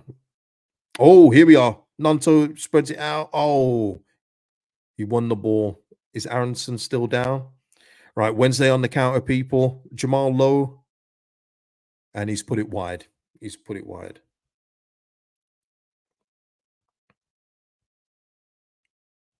Julian Bogle looking a little sus cage. He's been had on toast. Look, we may be 2-0 up, but it doesn't. You can take out the individual battles. He had his build up. He had his part in the goal for the first one, but he's been cooked tonight. Not gonna lie, it's been bad for him today. um, Lee Cecily saying, "Sorry, KG. The last message should have said we have to get auto. Yeah, we should. We should. I listen. The size of the squad it needs adding to, but the quality of the player that we have over nearly everyone in this division is superior. It is. If you know ball, you'll know that. But we do need to add to it. We should be beating teams more often than not. So for me as well, we should be one of the top two. But you got to win games, and it starts with tonight."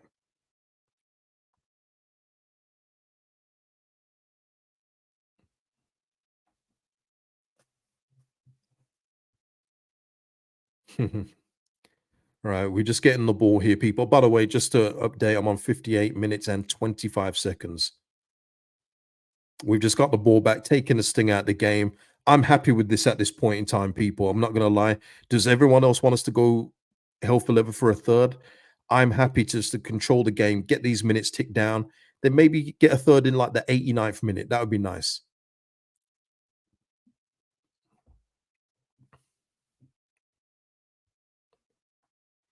Yeah. Understand, Lewis. Understand.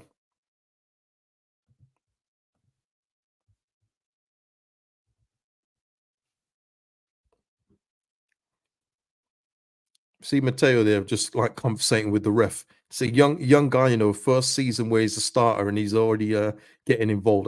That's the guy, man. He's confident. He knows who he is.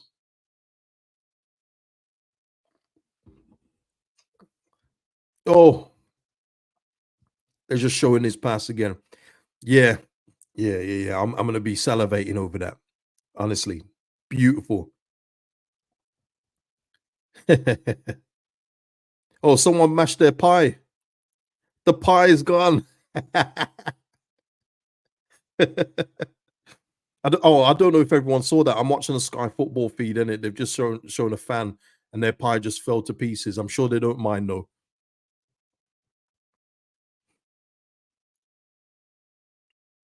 All right, we're trying to build something down the right. It's gone for a throw into us. Julian saying if Messi plays that pass, they show it for weeks. Unreal. Is honestly, I'm going to be replaying it. We'll see it on our social media feeds. I'm going to be reposting that on my socials for sure. For sure. Yeah, yeah. Not taking away anything from Dan James. He did finish it well. But yeah, that pass, very few players do those these days. Very few. That's why they always look so good now. But yeah, wonderful pass by Matteo. All right, there's a bit of a break in play now, people. So see what happens here.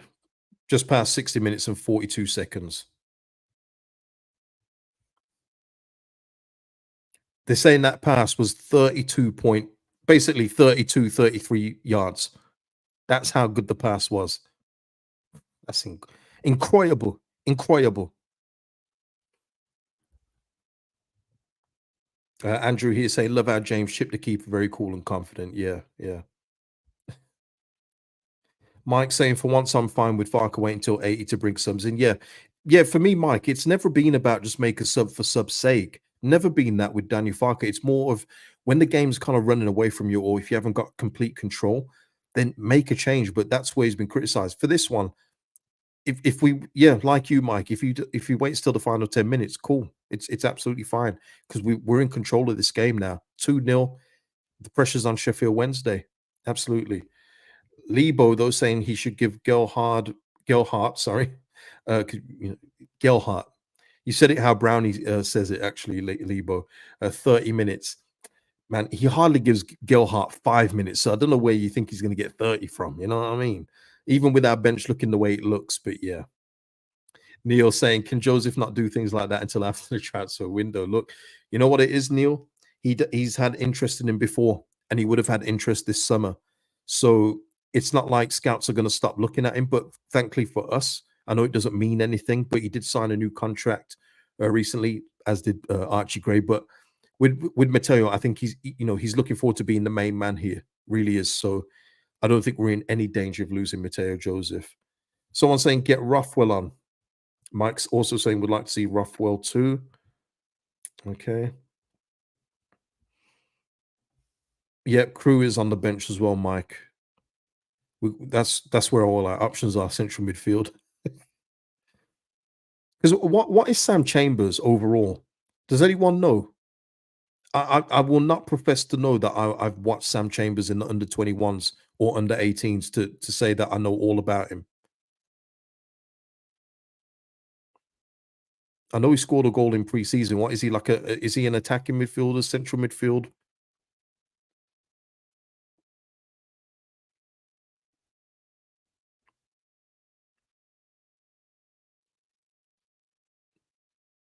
Yeah, man.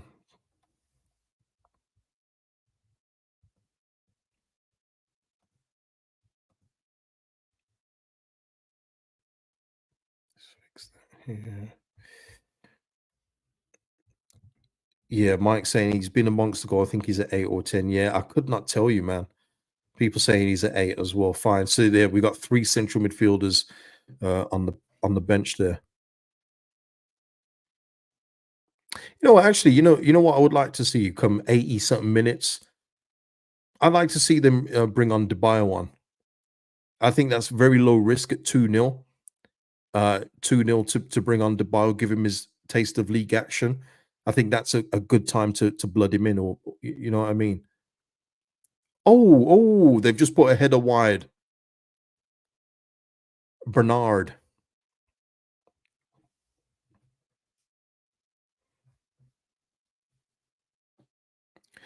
That was a good chance, actually. He got free. Oh, he hit the back of his head and went wide. That was close though. Close. Danger sign there. Warning signs there from Sheffield Wednesday. So, gate 2-0, great score, but we know 2-0 is always a dangerous score. Look at me going football cliches right there. Huh? Football cliches. 2-0 is a dangerous score. Yeah, Joseph's score would make it amazing. Absolutely, man. Oh, Wednesday now, getting a bit on the front foot. Let me just. Oh, okay. One touch now, everyone. Mateo Joseph in the center of the park. Get yourself in the box, Mateo, man. Dan James will get that. Here we go. James, use that pace. Bogle's now on the right there if he needs him. He uses him. Bogle cross. Oh, Furpo slipped over. It's gone for a Sheffield Wednesday throw, people. SSJW saying Dubai would be good to see. Wouldn't mind seeing Crew on, but I'd rather play it safe. I understand.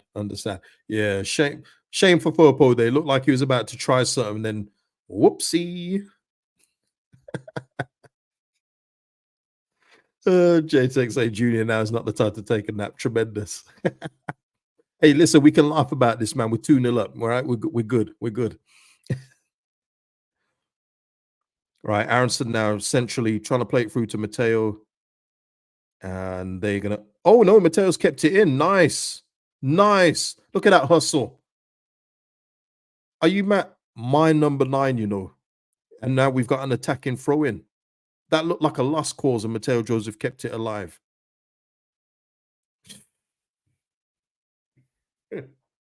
Looks like he's enjoying himself as well by the look on his face. Love to see it, man.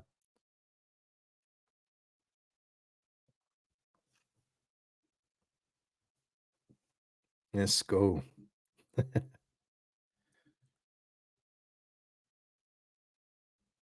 I'm telling you, no one's going to take that shirt off him. I'm not saying that he's going to play all 46 games. I think he will get rested at some point, but he is the man. He is the man. And once he nets a goal, they're going to keep coming. Pause. Oh, Joseph. Oh,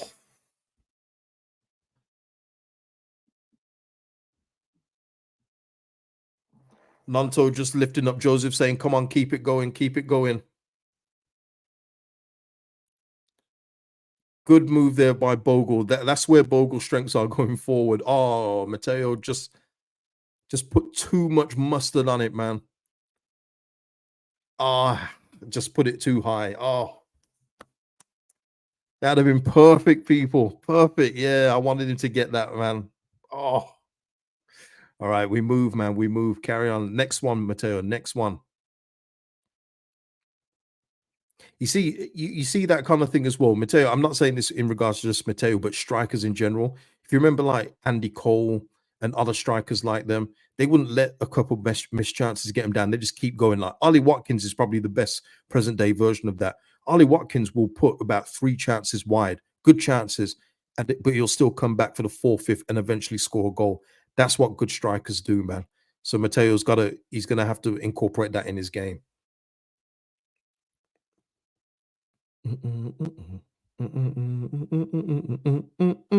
Yep, game management changes only need to be made as and when required. 100%, 100%. And for me at this point in time, there's nothing to change. Nothing to change for me. We're protecting a 2-goal lead. We're pretty much in control, barring that little spell that Wednesday had when they put that header just wide. There's not anything I would change at this point in time.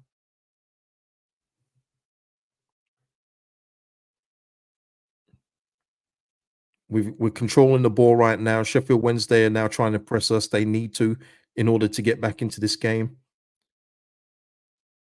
We're in control.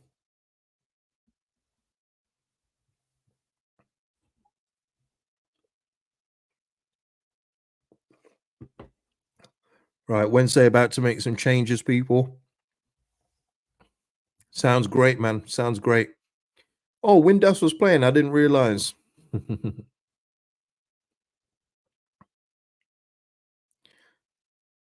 Right, Ugbo and Gassama on Windass and Valentin off. So there we are. Ugbo's a decent-ish player. I'm not going to put all that like he's amazing, but he's a decent player. So we'll have to look out for him for sure.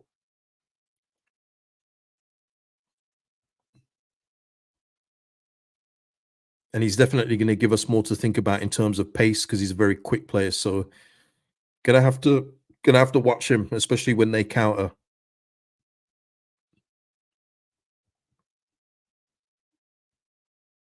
All right, Nanto played that out. Oh, Dan James there. Matteo's free. He's free. Joseph. Oh, saved by the goalkeeper. Oh, come on, Joseph. Ah.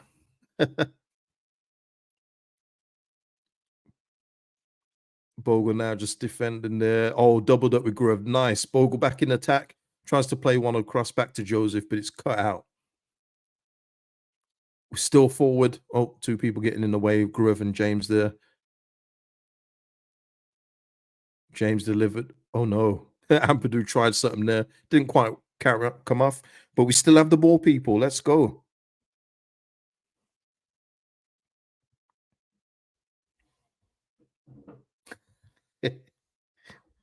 Hold on there, Michael.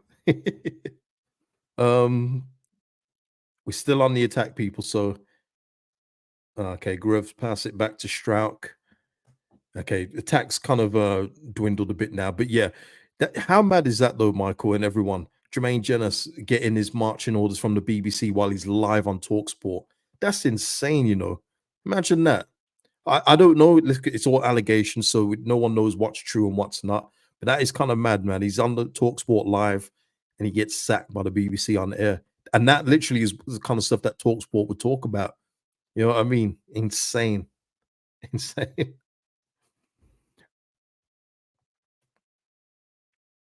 Sheffield Wednesday fans starting to get onto their players there because they just had a position where they could have crossed it in, and they went backwards. Sit, the fans are getting frustrated, man. We've got them right where we want them, man.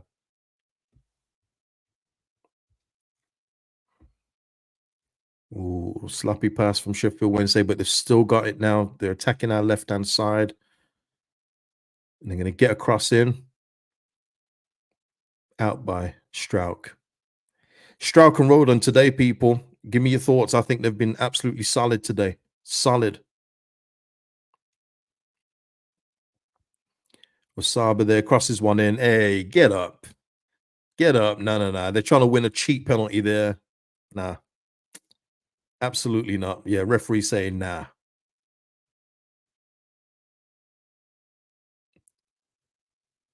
Yeah, he was looking for that. No.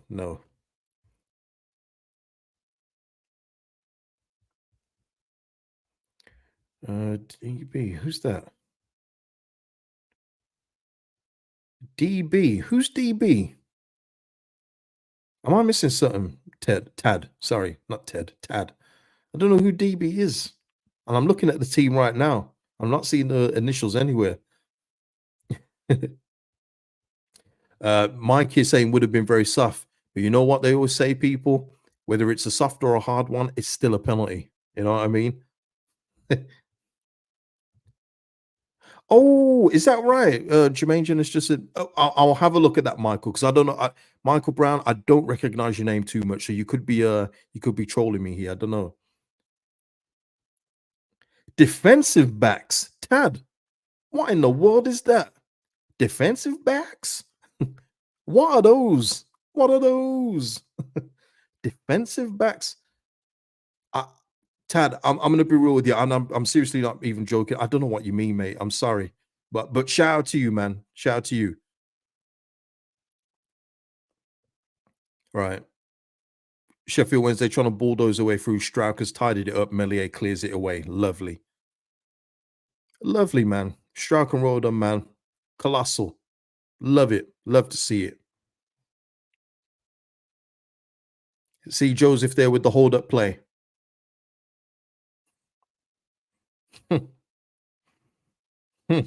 People wanted him out. All right.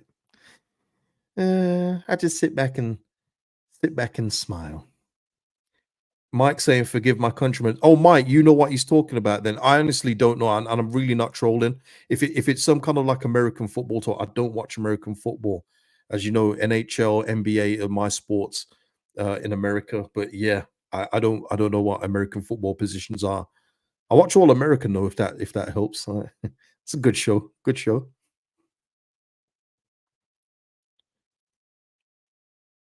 I'm a casual fan. I watch the Super Bowl.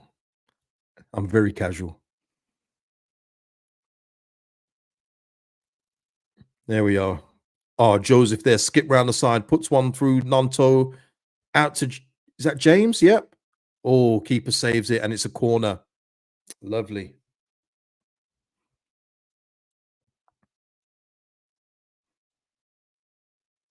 See that? We're moving the ball quickly again, people, and they can't handle it. And of course, now it's easier now with 2-0 up, but it just creates so much space. Dan James there. That was a decent effort, to be fair. Keeper did well to get down on that one. Get away. Little fly here. Move, innit? Get away from my Red Bull.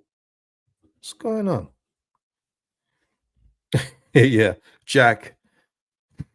This is what I've been saying about this league in general, Jack. It's tough watching some of these teams play. If I wasn't watching my team play here, I would never be watching this football ever. Football sucks, man. Oh, El Toro saying he's talking about fullbacks. Okay, got you, man. I got you, Tad. Got you. Yes, fullbacks. Right.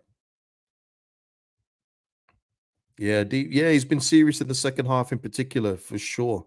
For sure. All right, people, listen, we've got like what 15, 14 minutes left of this plus whatever added time there is. Keep it coming. This has been a apart from like the first 20 minutes, we've been in control of this game for sure. For sure.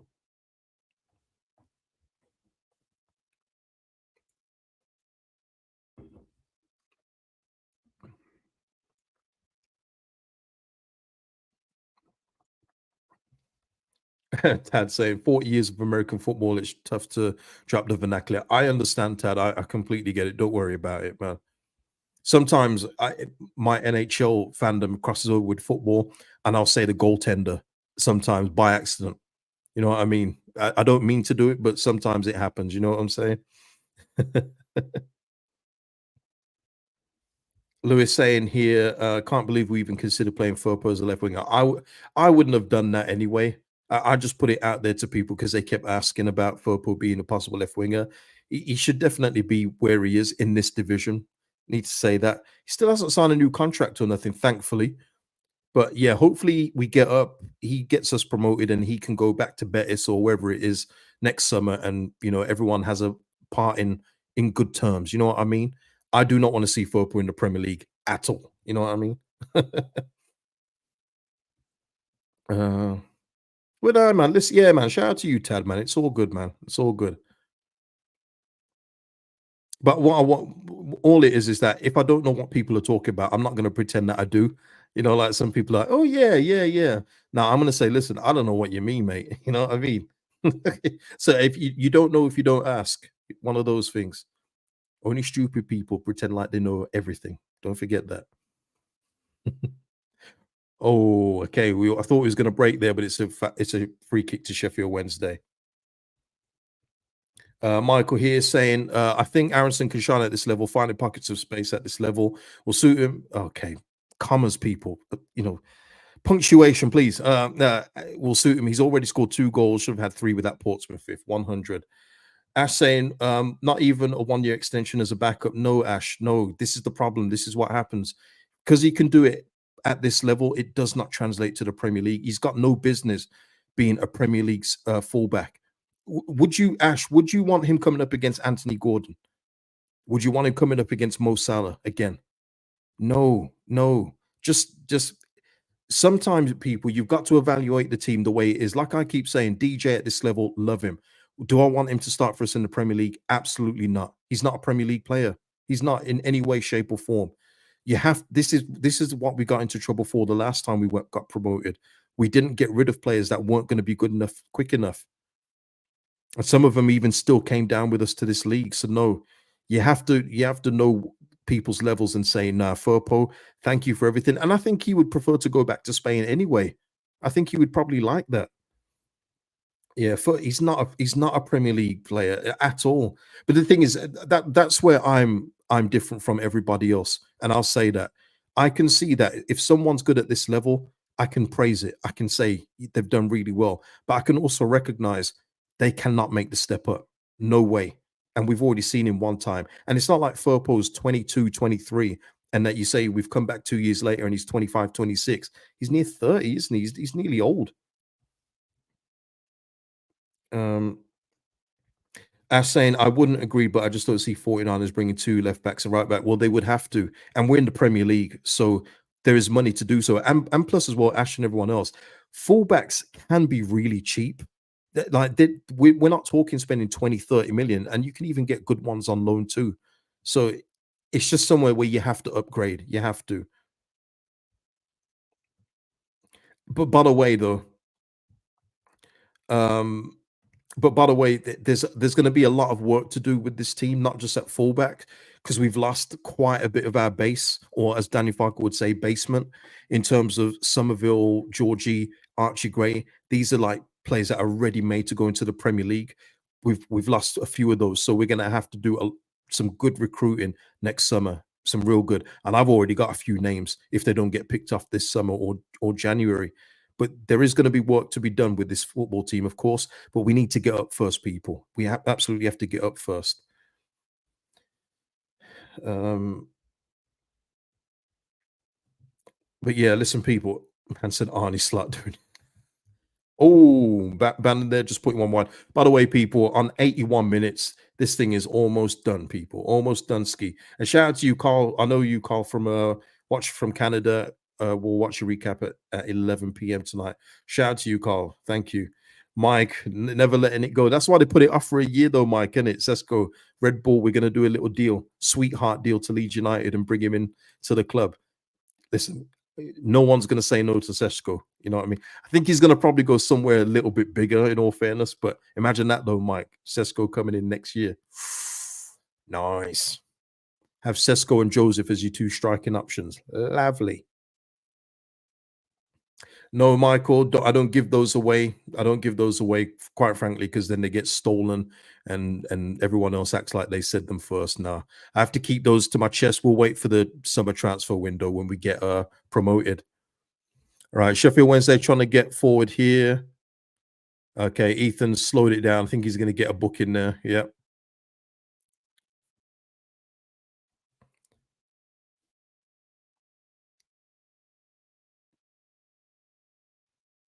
Oh, he tried to. Well, he got 2 bites at him. In all fairness, it's silly. I don't think it's a silly yellow, Lebo. I think it was a tactical yellow.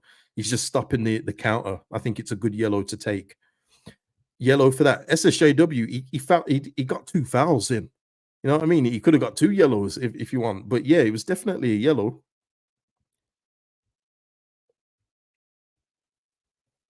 All right, Bannon just floats one in, and it's a free kick to Leeds. Yeah, Sheffield Wednesday fans groaning there. They're getting tired of this. Because again, you know what? Something I haven't really said tonight, but this is one big game for Sheffield Wednesday.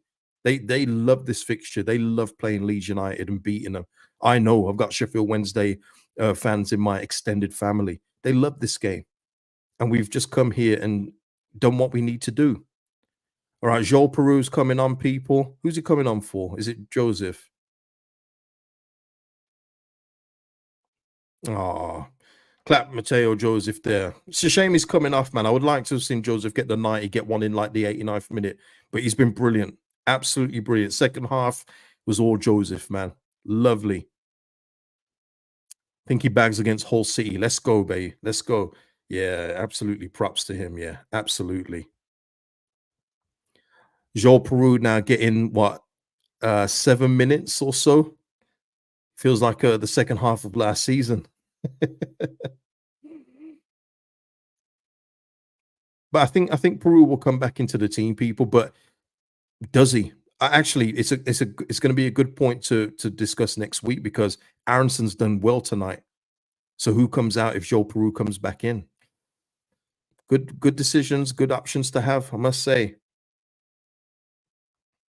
Yeah, actually, Michael. Yeah, 2 assists. Yeah, I think he would count as the first one, even though he did get his legs chopped off him, but he was involved big time in the build-up. Yeah.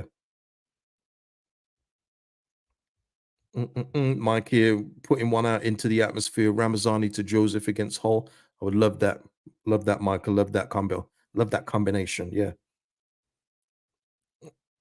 Mm, mm, mm, mm. Michael is saying typical Farke late subs, although 82 is early for Farke. Yeah, but in all fairness, Michael, and it's something we've spoken about during the stream. He didn't need to make subs in this one. We haven't needed it. It's not been necessary. We've been in control, so there's been no need for subs. So I'm actually okay with him. Lewis here saying cannot take Aronson out, different role than Peru, which is needed. Yeah, it's going to be tough. I wouldn't take Brendan out at this point. What I would possibly do though, and I'll probably say it next week though, is Aronson just behind. And if you want to bring Peru back in, because I don't think we need 2 defensive midfielders against Hull at home. I don't. So I would probably just put Gruev on the bench. It's risky, but I'd do it. No risk, no reward.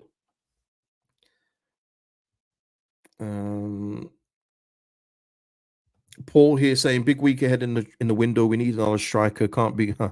Yeah. I hear it. We're not going to get another striker though. For me, if we're going to get another striker, it would be someone that can play in the position. And Ramazani can play up front if needed, but it's not going to be an out and out striker. No way. Not while Bamford's still here. It's too much money. Way too much money. Peru, Joseph, Bamford. You have to get rid of one of them. in order to get in another out-and-out striker, I'm afraid, people. Adrian here saying, any news about Lubicic? Yeah, last I read from Build, the German publication, is that Leeds have pulled out. So I think we're going for another option. Right, Sheffield Wednesday trying to get forward here. 86 minutes and 10 seconds. Ugbo with a shot. Meslier gathers it. Took a deflection. Meslier sits on the ball, covers the ball, I should say. Yeah, we're good for this one, people. Yeah, we're good with this one. 2-0 win. Let's go, baby.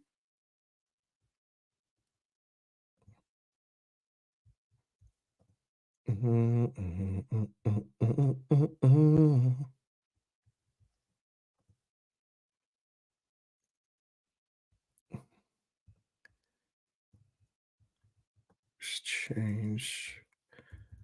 Doing some live editing on stream here, people.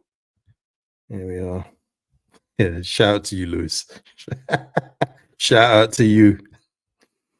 Another clean sheet, though, man. That's 2 clean sheets in the league. You know what I mean? He's going to get that PFA award this year, too. But listen, I'm always happy when Meslier gets a clean sheet. It obviously means that we've done enough to keep the ball away from him. And he hasn't had a lot to do today, in all fairness. The most he made a meal out of was when Rodon passed it back to him and he decided to punch it out. All right, Nanto's coming off now, people, for Rothwell. So there you go. Just preserve Nanto. Give Rothwell some charity minutes. People were asking about Peru, but how do you guys feel Rothwell's feeling at this point in time? Farke giving Nanto some love there.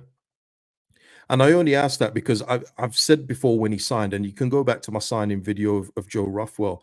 I said he is not going to be a starter here. He will be in the team. He will be in the squad, but he's not going to play week in, week out. There will be times where if he gets a chance, he can have a run in the team, but he's not going to be an automatic starter. And look, again, he's coming on for like 4 minutes.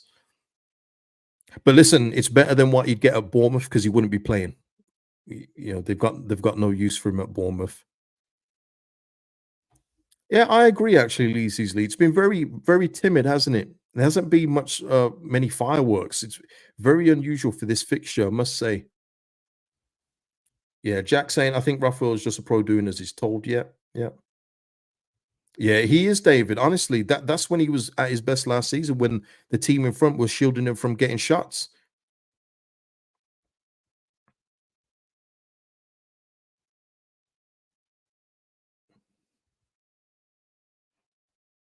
This one's nearly over, people. 88 minutes and 45 seconds. Barry Bannon's over a free kick.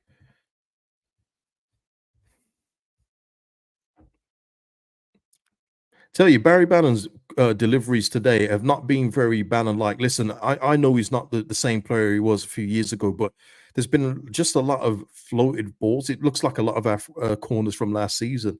There's been very poor deliveries from Barry Bannon. Not gonna lie. Yeah, Nick. Yeah, Roden and Stroud, both of them together have been absolutely solid. They've cleared everything today. Absolutely everything. They've been colossal.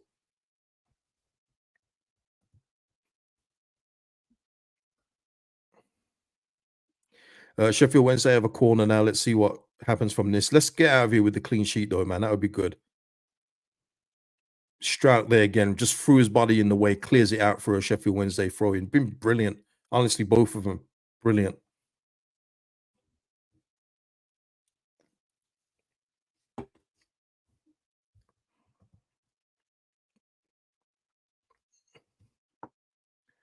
Uh, uh, uh.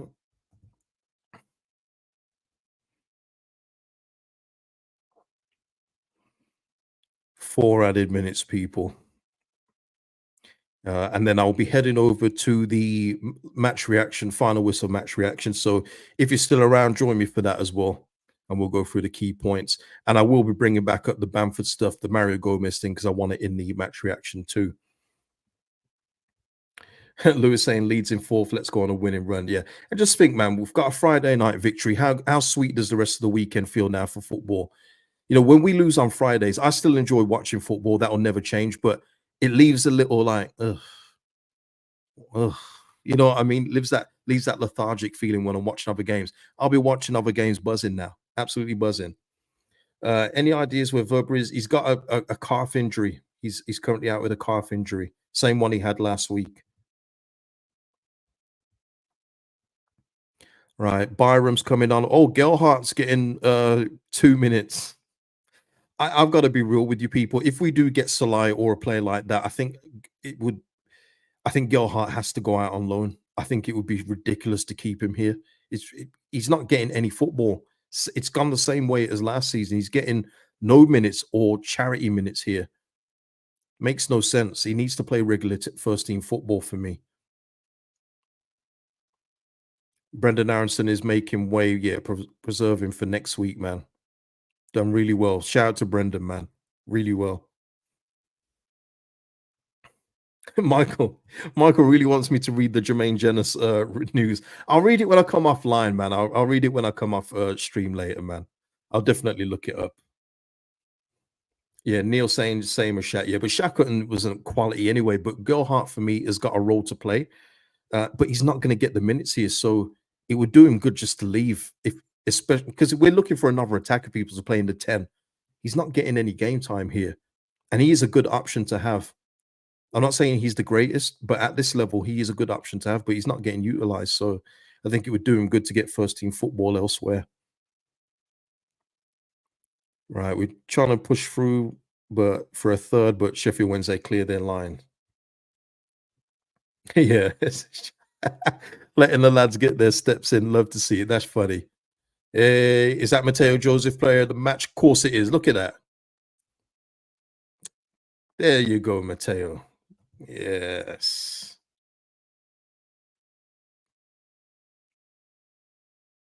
And people, that is what a striker looks like when he doesn't score a goal, but is effective in the game. Yeah. Not just holding it up one time or letting the ball bounce off him and looking busy. That's how you do it.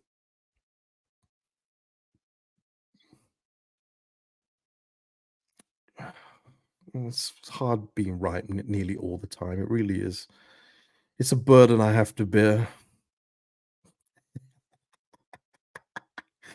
Ah. All right, we got an attacking free kick.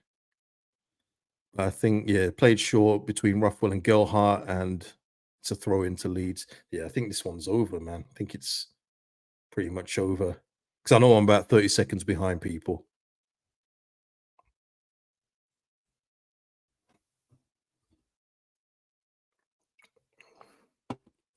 There we are, people.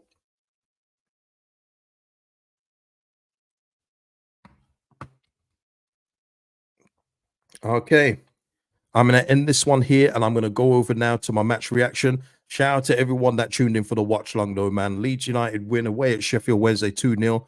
Let's talk about it on the final whistle, people. Peace out for now.